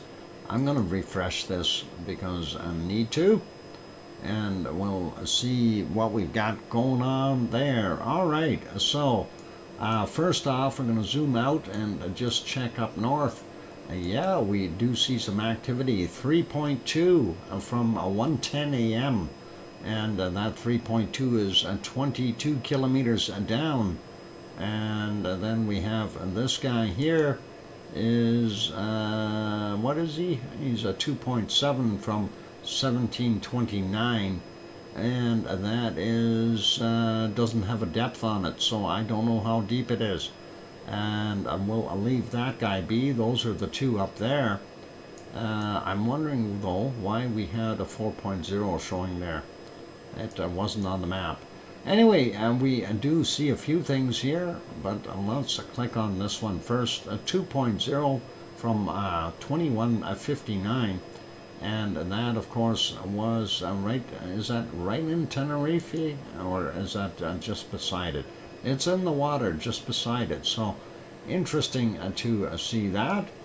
And zooming in, we only have one quake in La Palma, and that is right there, a 2.1, and that is at 5:42 a.m.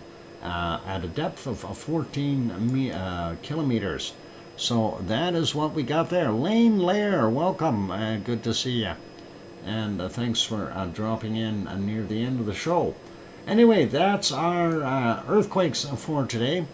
Let's go over to our next map. I'm going to put this one back on here so I can find it easier. And we will go over here. And that is our SO2 map.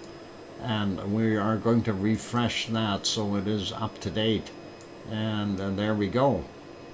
And of course, first thing that I looked at was seeing this plume up here. And that basically, I watched it, it drifted north. It's actually from the Kamchatka Peninsula, but it was created here in our wonderful Shivelish made it. So that's from Shivelish. We do see the circulations. We do also see the northern areas of the world are starting to clear up a whole bunch more. So when we look at Alaska and northern Canada, actually most of Canada not bad. Alberta, of course, being a very dirty polluter, and Saskatchewan, Manitoba, Ontario not bad. Quebec and looks like not bad out there in Newfoundland, Labrador, and Nova Scotia looking pretty good. PEI a little bit higher level there in New Brunswick. I don't know why, but that's what we're seeing. And of course dirty in Alberta from the oil refineries. Vancouver not bad. Seattle, Washington area got a little bit more there down on the bottom. Looking at the eastern side around the Great Lakes, we do have a lot of people living in that area, so SO2 levels of course are going to be somewhat higher. And although it's still not that bad, it could be a lot worse. Now, looking over here, Popocatépetl still off-gassing. I don't know if these were fires or not. I still didn't find out. But we do see that pluming has kind of subsided. Hopefully it's going to stop soon, whatever is causing that. And we see that is sitting just here on the edge of Florida. And Florida is going to get higher levels of SO2 for a little while. We also see the SO2 out here in the Pacific, and that is going out quite a ways. While we're here, let's take a look. You can see what's coming off of Hawaii. So the SO2 has increased for a little while. We are seeing a plume there, and that is from Kilauea. And looking at South America, we do see, don't see too much here from Nevado del Ruiz. A little more than yesterday, but not that bad. Going down the coast, though, we do see the Chilean areas still picking up and doing their stuff. Sabancaya here in the bottom end of Peru doing its thing. And then, of course, we see the stuff flowing across our wonderful Argentina. That's pretty normal from the stuff coming from Chile. And the people population stuff there over on the Brazilian east coast. Looking over here, White Isle volcano is no longer getting rained out, so it's starting to produce SO2 again. That's what we're seeing there in New Zealand. And this residual mess here, I don't know where the heck all that came from, but higher levels of SO2 down on the bottom around Melbourne and the interior areas here. North of Sydney from the coking plants there. Tofua out here in Tonga doing its thing. Yasur still on the map. Aoba and Gowa not so bad today. And the ones here in Papua New Guinea not that bad. Luotalak is there doing its thing. That plume is kind of being brushed northward here a little bit, northwest. And of course we are looking here at Simaru, Merapi with this plume getting pushed down here. I think they're all getting pushed down now. They were all kind of swirling to the west before. Now they're getting pushed to the south a little bit. Jakarta and Krakatau, of course, responsible for this higher level in this area. And looking at what we've got here, I don't know how much is coming from our Currency and Marapi.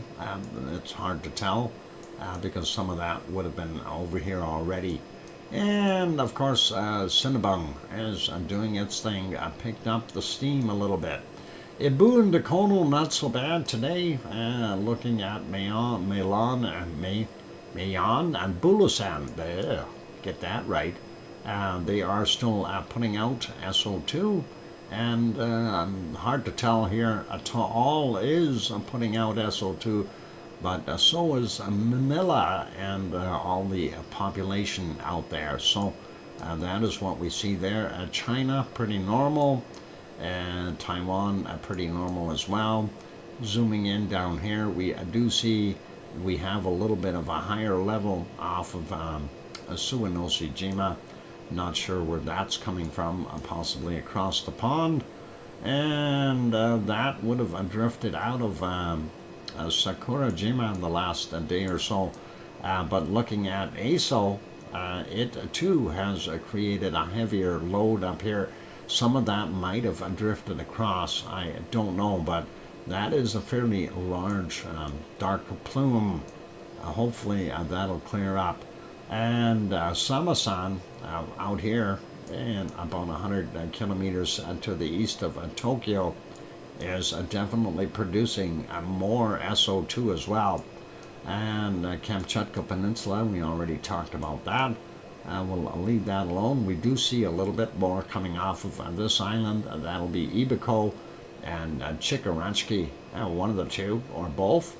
And let's see, yep, China pretty normal. India pretty normal as well. And let's see, bunker fuel could be South Africa, pretty normal for their smelting plants. And then we've got these two here in the DR Congo area, and that's Niagara and whatever the other one is. I'm sure Sue's going to type it in there real quick. It starts with N, I know that. Nyiragongo. Nyiragongo and Nyamuragira. Nyamuragira and Gira. Yeah. Goma 1 and 2. Anyway, Erta right there. Not sure how much of that is from Erta, but that is where it is. And then we see the stuff. Yeah, Goma 1 and 2. That's safe. And Goma is the city that's right close to them. The oil refineries in Saudi Arabia, Kuwait, Iraq, and Iran are creating most of those plumes. And I'm not sure why we've got a higher level above Cairo. That's okay. And it looks like what we had coming off of Mount Etna is blowing way out into the Mediterranean. So we know we do have some activity at our wonderful Stromboli as well as Mount Etna. By the way, update on Yvonne Kunkel. She's got a bad cold from being up on Mount Etna doing her tours, and we wish her all the best. Hopefully she will be better soon. Anyway, looking at the rest of Europe, looks not bad for the most part. Heavier portions are here in western Poland and eastern Germany, and that's not that heavy either. The rest of Europe looks good, and Iceland looks really clean right now, so all good. And I don't think there's anything really nasty on the map. This stuff here, of course, waiting for that to dissipate. We need some storms, thunderstorms, wash that away, and then that'll be okay too. But I'm liking what I'm seeing up north. The SO2 levels, of course, have depleted a whole bunch, and rain and snow and stuff will wash the air clean. That's what we want. And if we look at the Antarctic, we do see a little bit of SO2 here, but it's too darn cold to have SO2 forming. Makes you wonder where that's from. Anyway, let's leave our SO2 map. It is a break time, so I'm going to go take a break. Yep, send Yvonne health and happiness. She'll need it. She's having a little bit of I guess, well, a cold. It is a cold. You get those. Anyway, let's carry on, and I'm going to go take a break. Be back after the break. We'll do the weather, and then our find that coldest temperature. So don't go away, guys. Keep smiling. Here comes some music. Hit the like button if you haven't done that as of yet, and also if you haven't subscribed, consider subscribing if you feel we've earned it. On that note, I'll be back in a few minutes. Thanks.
And the microphone is back on. Welcome back, everyone. I'm your host, DrFox2000, and you're watching VolcanoX live stream.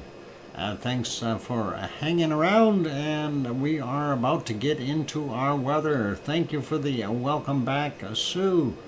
And I see Kathy is having problems. BMAT says a 5 by 5. And Sharon Stewart says, I hear you, but no thunder. Ooh, DrFox2000. Oh, you made me cough. Oh, bad. Bad. All right. At least I have a phone dancing. Cool. And anyway, let's get over. We'll pause our lava. And right there, look at that. Froze it. Frozen lava. That cleared out your Pepsi pipes. Yeah, my Pepsi. Yeah. Oh, let's get over to the weather, whether we like it or not. And there we go on the weather map. And for some reason, it's revving up the computer. I have no idea why. It is. It doesn't like this weather map. That's one thing I found out. Anyway, looking at what we see here, big low sitting out there in the Pacific. Remember that was like 3 lows together, and now it's just a 1. We are seeing up to 16, 17 degrees up there in Alaska in some places. That is awesome for them. Still cold temperatures along the coastal areas though, unfortunately. And that includes some down the Alaskan Panhandle. Yukon up to that 17 degree mark as well along some of the upper areas. It looks like we are seeing some really warm temperatures, 24s, 25s up there in Northwest Territories. They're warmer than we are, for crying out loud. That is a pretty awesome northeast portion of BC, looking at 22, that kind of thing. Northern Alberta, again, I'm jealous, up to 25 degrees in some places. Let's take a look at Vancouver real quick, about 20 degrees, 19, 20 there. That is pretty nice for them. And looking at over on the rock here where Bob lives, he's got about 18, 19 degrees for him as well. So doing pretty awesome. Looking at Kelowna, 23 degrees, Penticton 22, 24 down here in Osoyoos. Not bad temperatures for those guys. Like I say, it looks a lot warmer up in northern Alberta than Edmonton. We're only about 17 or 18 right now. Calgary a little on the colder side at about 14. Lethbridge is coming in at 18, 19 there in Lethbridge. Kananaskis country at Swift Current, 14 degrees right now. So that's not so bad. Regina 14, we do see the warmer air kind of converging here into a system. I'm wondering, there's kind of a cut line through there. Looking at Winnipeg, they're sitting about 18, and we got temperatures around 18, 19 there for Judy M as well. So that is pretty awesome. Northern portions, though, we look a little colder there along the Hudson's Bay area. That's okay. Most of Ontario looking not bad. 15 in Sudbury. We got about 18 there in Toronto. 18 in London. Detroit coming in slightly warmer at 19. Chicago coming in anywhere from about 18 to 15 depending on how close to the lake you are. And Milwaukee about 10 to 13 degrees. The lakes are cold right now. Give them some time. They'll warm up again, and that'll happen. Going up here to Montreal, we have 17 degrees, 16 in Quebec. Looks like up to about 13 in some places in New Brunswick. Nova Scotia not looking anywhere near as warm. 6 there in Halifax. Cole Harbour probably be about 6 as well. There we go. And it's above freezing here in the Cabot. The Cabot Patch Kids will be okay. They're 3 or 4 degrees. Anyway, I had to say that correctly so nobody would think I'm talking about Cabbage Patch Kids. Anyway, don't talk about kids anyway. Anywhere from a -1, yeah, Cabot Trail, the Cabot Patch Kids. Isn't that where do they come from? Avalon Peninsula, anywhere from 1 to 3, and that is what we're seeing there. Some colder temps there, and the other side here. Cape Breton, don't confuse us with Cape Breton. Is that where the Cabbage Patch Kids come from, Cape Breton? We are seeing some minus temperatures along the coast of Labrador, but the interior is a little bit warmer. Northern Quebec, well, we see 10s and 11s there, and way up in the north, maybe 2s or 3s, with some 0s, especially along the cold water area. He's back. Oh no, was that a good thing? Portland coming in at about 23, 24 degrees. Nice there today. With the humidity, it'll be a little bit hotter. San Jose about 16, 17, depending on where you're pointing. San Francisco still only about 13. I don't know why. Sacramento, on the other hand, 22, 23. Looking here, Bakersfield 24. Los Angeles about 16. And yep, about 32, 33 degrees there at Death Valley. We see in the valley the highest temp that we see is about 36. So that is not bad. Las Vegas 28 degrees. Mexicali coming in at about 28. And we've got some 30-degree temperatures just right in the neighborhood. Phoenix about 28 as well. Tucson slightly cooler at 25. Albuquerque, New Mexico, we see 21. It looks like we've got another convergence of systems right in there.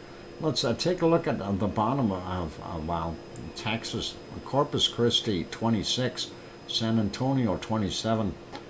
We are seeing 30-degree temperatures along the border, and on the other side it's going up to 32 in some places, 33 even.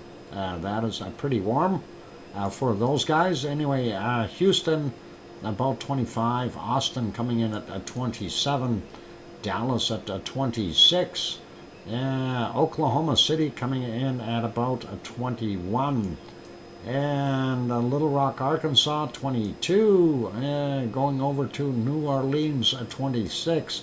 It's warming up down there. About time. Miami 26, Orlando Orlando coming in at 25, Jacksonville 24, going up to Atlanta 21 degrees, Charlotte, North Carolina 21, and Grandma B's house at Raleigh here at 21 as well. So that's about 70 degrees. 17 there at Virginia Beach, Baltimore about 20, 20 in Philadelphia, New York sitting at 20. Wow, that's actually a nice temperature for them. 17 in Boston, not so bad. That's hot in Death Valley. Yep, it is. Death Valley can get much hotter than that though. KC. 26 in Cancun. Just a quick peek along here. We see up to 25 degrees here in the jungles of the Yucatan. And looking on the other side though, we do see Mazatlan coming in at about 25 right now. Mexico City, of course, slightly cooler because it is at about 7,000 feet in elevation. And we are seeing 22, yeah, 22 degrees thereabouts. Here's some 36s in here. And I think that kind of ties it with Death Valley. 36 degrees up there of what we've seen. So 36 is the high on the board so far for today. Let's see if we can find anything higher in Colombia. Anywhere from about 27 to about 30, 31. And then, of course, the higher elevation is going to be a little colder. Looking at 23, 24, up to about 27 there in the jungles of Colombia. Venezuela from 28 to 29 up here. And a lot of 28s, 27s. A relatively nice day.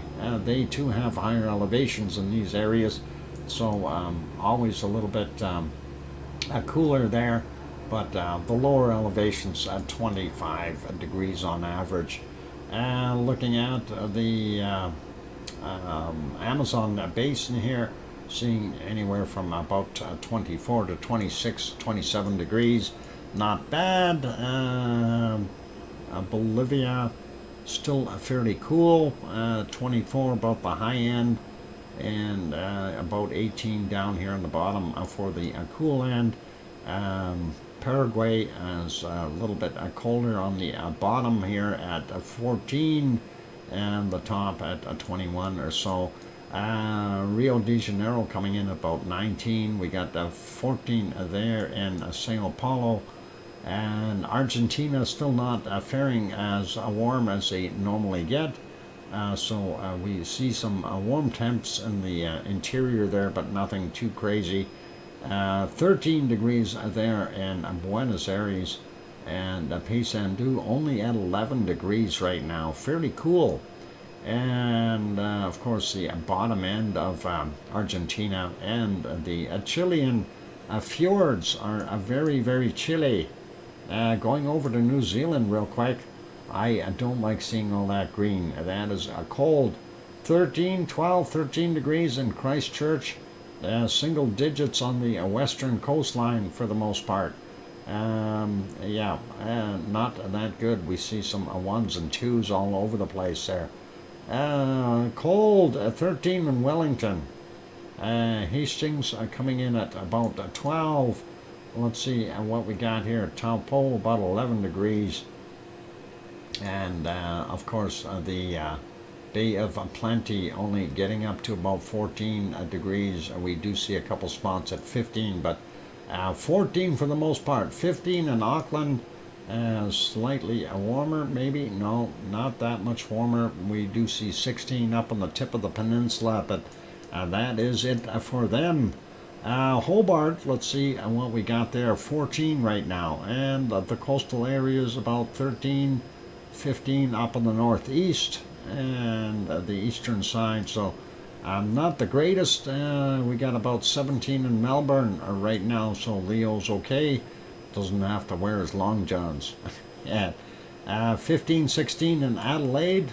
Going over looking at Sydney, only about 18 degrees right now. Canberra coming in at 15.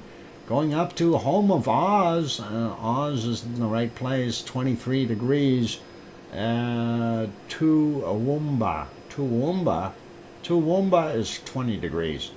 Gold Coast, 22. Interesting places. And let's see what we've got up on the northern portions here. Looks like 31 is about the top end of it. Yep, 31 is about the highest temp there in Australia. 15 in Perth, and pretty normal for Fiji and Vanuatu. A little cool there in New Caledonia from 21 to 24 degrees. Looks like a pretty normal temps for there in Papua New Guinea. Up to about 30, 31 degrees depending on where you are. And eastern Indonesia, same kind of thing. And we see, yeah, 29s, 30s, 31s there on Java. And of course Sumatra, about little cooler, but about the same. And Bangkok coming in at about 29, it says here. Saying 2000. Yeah, I guess maybe that 29, 30 degrees, depending on where you're pointing. It says 31 from what Sue brought up. Mocha. It's right there. It's officially named. It's Mocha. That was 91B, if you wanted to call it by its previous designation. And there we go, 33-34 in Manila. That's pretty warmish. Let's see, do we have anything warmer here? No, so far not. Pretty normal in Taiwan. Looking at Kagoshima real quick, 22 degrees for them. Looks like Japan is not bad for the most part. Tokyo sitting at 19 right now. Sapporo up here in the north, 12, 13 degrees for those guys. Kamchatka Peninsula looks like it's got another load parked right off the shore, and up to about 9 degrees is the most I've seen in there, and that is about good. And the higher elevations, of course, and the negative temperatures sliding over a little bit more. Looking at, well, we got that storm, and I'm sure they're going to be feeling some of that there from Sri Lanka, getting all that wind pulled over across it. 30s or 31s there in a lot of places in India, near the Pakistan border here, 33 degrees. Delhi coming in at 24 right now. That's not so bad. And Cape Town sitting at 12. Pretty cold down here in South Africa. South Central Africa, a little on the cool side as far as what we see. Getting it back into the jungle areas starts to warm up, and we are seeing some 30, 31, 32s there in the eastern Sahara, going into the western Sahara. Let's see if we can see anything. There's a 36 in there I seen. So that is kind of tying our spots. We don't see anything warmer. So 36 degrees right now on the planet seems to be the high temp. And looking here in Cairo, 17, 18 degrees. UAE doing not bad, from 26 to about 28 degrees. And Oman still doing its thing. Yemen is still okay there. Saudi Arabia up to about 31 in some places. Riyadh coming in at about 28 right now. Baghdad sitting at 23. And then we've got eastern Turkey is not that bad, 5-6 degrees. Malatya coming in at about 16 right now. That's a lot better than what they had. 19-20 degrees in Adana. And we'll take a look here at Piggy's place. Piggy's is about 16 or 17 degrees right now, depending on where they actually took the temperature from. And Yvonne Kunkel over on Sicily is freezing, as she needs warmer temperatures, 8 degrees Celsius. And Catania over there, 16. She should go there. 16 in the other places too. Yep, I don't think she's used to that cold. Anyway, 16 there in Naples. Rome coming in at 14. And Milano coming in at 13. And going over here to Aurelio's country of Spain, we see Madrid only at 11 right now. Lisbon coming in at about 15. Aurelio's place only about 6 degrees. That's not so good. That cold needs to leave. And we see a negative, slightly below freezing, negative temperatures up in the mountains there. Nantes coming in about 9 degrees. That's Tanto's home. And of course Paris coming in at about 10. Munich is 8. And what happened to Frankfurt? Where'd Frankfurt go?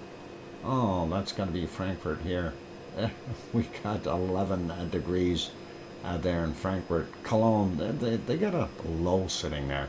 Cologne coming in at 13. Yvonne Kunkel's house, I bet you she wished she wasn't home at 12 degrees. That's better than 8. Anywhere from about 9 to 11 there in OFU Lux's place.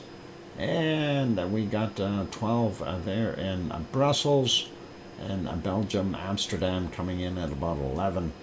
and sliding over a little bit. Berlin is 12 degrees. Hamburg coming in at 13. Lübeck is 12. Copenhagen coming in at 10. Aarhus about 11. Looking at Oslo, we see about 8 degrees there in Oslo. And St. Petersburg 7. And Moscow coming in at 9. Over to England we go. London is sitting at about 10 degrees. Looks like a little cooler in Wales, but not by much. And Leeds are coming in at about 10. Glasgow 10 degrees. Aberdeen about 8. And the Highlands, of course, a little bit cooler in some places. 6 is about the lowest I see there. Dublin coming in at 9. And Doolin on the other side about 9 degrees as well. So that is awesome. Let's go look, and we see the warm air pushing up, and that is what's happening right now. We are seeing a lot warmer air hitting Iceland. We've got about 9 or 10 degrees there in Reykjavik. That is excellent for those guys. And that is it for our temperatures. When we come back from the break, we will do the precipitation and see who's getting wet and stormed out and stuff. So don't go away. Keep smiling. I'll put you back onto canned lava, and I will be back in 5 or 6 or 7 minutes. For those good people who are here, if you haven't yet, hit that like button, give it a quick bop. That'd be awesome. Also, if you have not yet subscribed, consider subscribing if you feel we've earned it. On that friendly note, I'm your host, DrFox2000, here in Edmonton, Alberta, Canada. I will be back in about 5 or 6 or 7 minutes. Don't go away. Thanks.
we go. Microphone is back on. Welcome back, everyone. I'm your host, DrFox2000, and of course, you're watching VolcanoX live stream.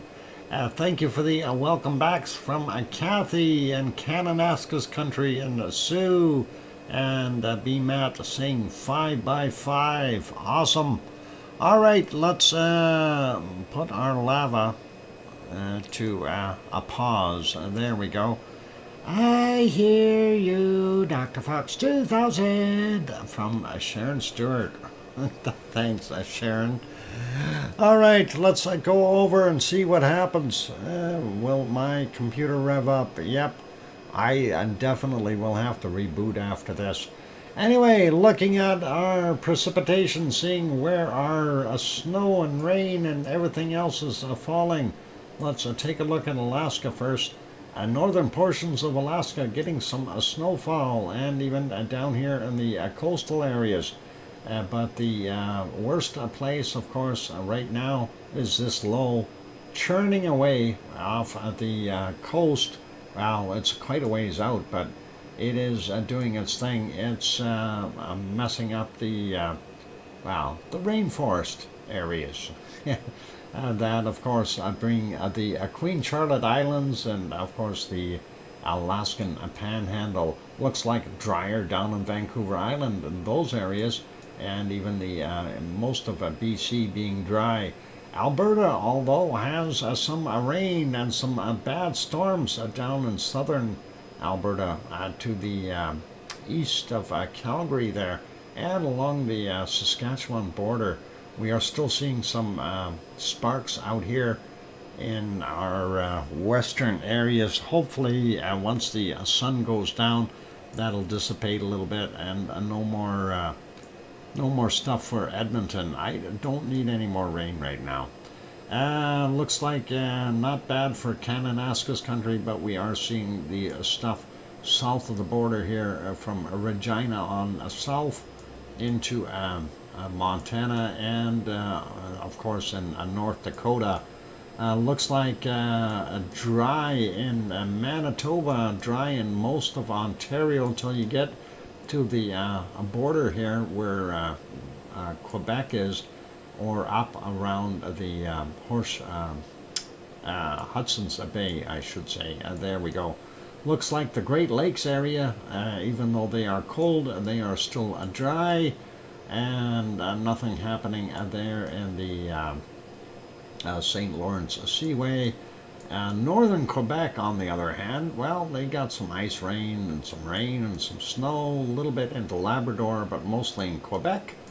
And nothing over on Newfoundland or Nova Scotia or PEI or New Brunswick. They're lucky. Nothing in the eastern portions of the U.S. until you get down to Florida, and those are only isolated storms, so hopefully those will clear up. Let's go take a look at the western side here. Looks like not bad for Oregon, Washington. We do see clear in California and Nevada and Utah and Arizona, but we do see some spots, of course, in Manitoba, Wyoming, and then, of course, around Denver area getting snow, and Colorado Springs are getting those stormy stuffs as well there in Colorado. Let's see, South Dakota definitely storming, and Nebraska storming. Kansas has got a bunch of different systems. Iowa and going down here, Missouri area, all those places. Northern Texas and Oklahoma City again getting more storms. They don't need that. And of course we see a little bit here in Texas around Houston, and north of our New Orleans, and that is so Mississippi and Louisiana, and of course over here in Alabama, and even in Tennessee. So that's kind of the weather for the U.S. Going down here south of Mexico City, we are seeing some rain down there, and then southern portions here, a little bit in the Yucatan area, but not that much. Guatemala and Honduras and those, El Salvador getting some rain. Nicaragua also, same thing with all the way through here, Costa Rica and Panama, and the Colombian jungle areas, and of course in Ecuador and Peru, definitely getting some stuff, a little bit in the eastern portions of Venezuela and our French Guiana and places like that as well, and northeastern portions of Brazil here. The rest looking not so bad, maybe, a little bit around the Rio area, nothing too crazy. Paysandú, no rain, looks like no rain in Uruguay, no rain in Paraguay, very little in Bolivia, and most of Argentina is dry, but along the coast, down at the bottom here where it's bleeding over through the mountains, from Chile, we are seeing that. So that's what they've got. And yep, that high is not doing anybody any favors. Well, it's trying to draw that warm air downward, but we see some rain here in New Zealand on both sides. Well, no, sorry, the eastern side, the south end and the north end, Christchurch area. Looks like the North Island a little bit a little bit better. A few little isolated spots there in Tasmania. Melbourne looks dry. Adelaide got some rain. And we are seeing some rain in the interior here, probably very welcome. And looks like Brisbane is dry, Sydney is dry, but they do have some coastal stuff happening there. And going to the other side, we see Perth, and the rest of everything is pretty dry over there. Fiji looks not too bad. A little bit of rain probably in Tonga, those areas. Vanuatu, a little bit of rain there. And New Caledonia's got a couple of spots, nothing too serious. But I wouldn't want to be here. And that is Papua New Guinea. And of course we have the rest of eastern Indonesia getting nailed, and doesn't look too bad on Java. A couple of the other islands are getting a little bit of rain, but Sumatra definitely got lots of rain. Here's a low, here's that high, that is, hang on, this is a low, that's supposed to be a low too. Well, and we see all kinds of rain, and it must be the rainy season in Thailand, or Thailand. Taiwan is over here, and looks like Hong Kong's getting a bunch of rain as well. Most of Japan looks pretty good. We do see just south of Sapporo, they're getting a little bit of rain, and that low sitting off the Kamchatka Peninsula giving us a bunch of snow and stuff. So that's what we are seeing there. Out in the Pacific, we do see some storms. Just a quick look at Hawaii and south. Well, looks like everybody's got a little bit of rain. We are seeing the Big Island has got some rain. Maui's got a little bit. Honolulu up where Kathy is. Kathy, are you getting some rain right now? She might be up here getting rain on her little volcano. And the other islands, some have a little bit of rain too. Hopefully nothing too serious. And let's go over a little bit more. Well, I go down here in Madagascar, they are getting some rain. India looks actually kind of dry for the rainy season. And Central Africa definitely got a little bit. I spent 55 years with her. Oh, wow. Okay. Dry in the Sahara and affected areas. And Turkey, some rain there. Let's see if Piggy is going to get some rain.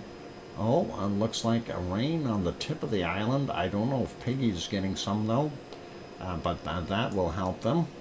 And we don't see anything in Sicily.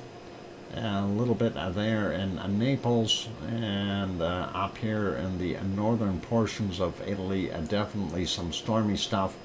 Same thing goes here for Albania and what is it, Croatia, and those countries there. So they are getting some as well.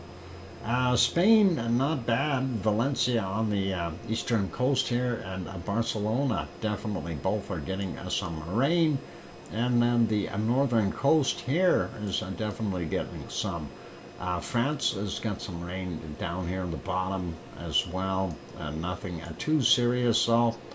Rain, not storms, and that is always nice.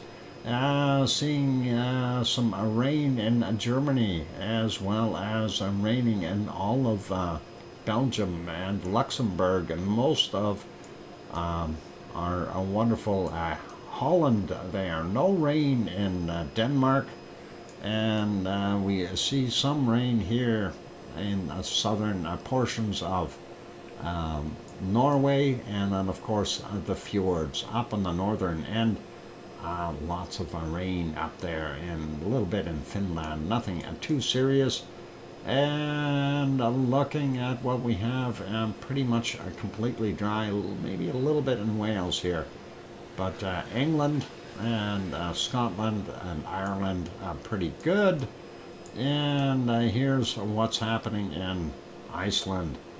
That warmer air blowing in, yeah, brings moisture with it. Lots of it. So, yeah, some rain there.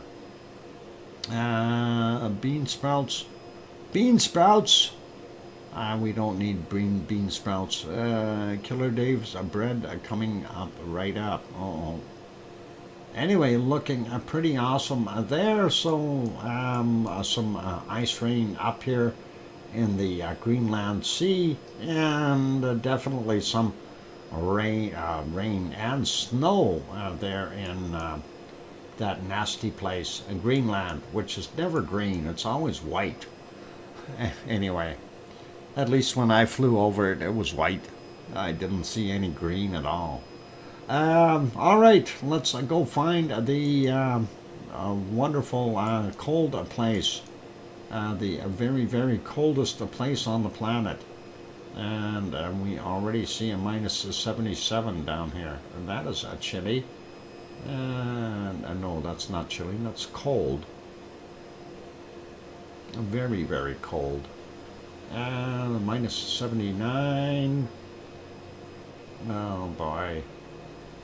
Minus 79 degrees so far. That is not good. Minus 73 there. I'm looking around for it. Minus 76. 77 in there. 77 again. 78.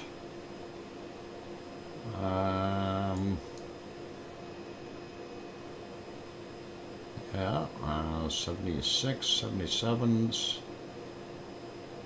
I'm looking for a minus 80. Do we have a minus 80? Nah, I don't think so. What did Sue find? She found a minus 82?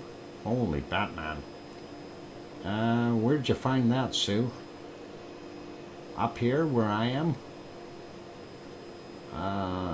That is a minus 79 is the coldest I found in here. There's minus 80 right there. In Antarctica. Oh, thanks. Minus 80 there. Yep. There we go. Minus 80 is what I'm seeing. Minus 80. Do we have anything colder than minus 80? That is cold enough. You found minus 82, and that is nasty. There aren't any signposts down there. Oh, come on. We got to start creating some, and we'll make signposts. Sue was here, sign 1. Sue was here, sign 2. Sue was here, sign 3. Oh wait, hang on. You're only flying over them. You could do an airdrop. We can get temperatures that way. If you're doing the airdrop, with just weight those signs down on the bottom, so they stick properly in the snow. But that might not work. Anyway, I found minus 80. I'm happy to give Sue the cold trophy for a minus 82 that she found there. And I'm going to say a minus 80 is cold enough for me. So, wow, it's too cold for me. And, yep, minus 82 is what Sue found. So that is excellent. Anyway, we'll leave it as that for now, you guys. And that is it for our show for today. That is plenty cold. Let's put us back on canned lava. Canned lava is much warmer. And I think it, no matter what, is warmer. We'll leave it there for today. And of course, thank you everyone for being here. Always awesome to have everyone on board. And I see we got up to 87 likes on my screen. My list of stuff is empty, so no new members, no super chats, all okay. And big thank you to all of you for being here today. I appreciate each and every one of you. And all good. Oh, I see we got mine 88 likes now. That is awesome. And you're very welcome for the great stream. And thanks, Sue, for throwing your stuff in. And thank you, Sharon, as well. And thanks to our moderators, Arizona Snowman, Piggy, and C&D Boy, I didn't see at all.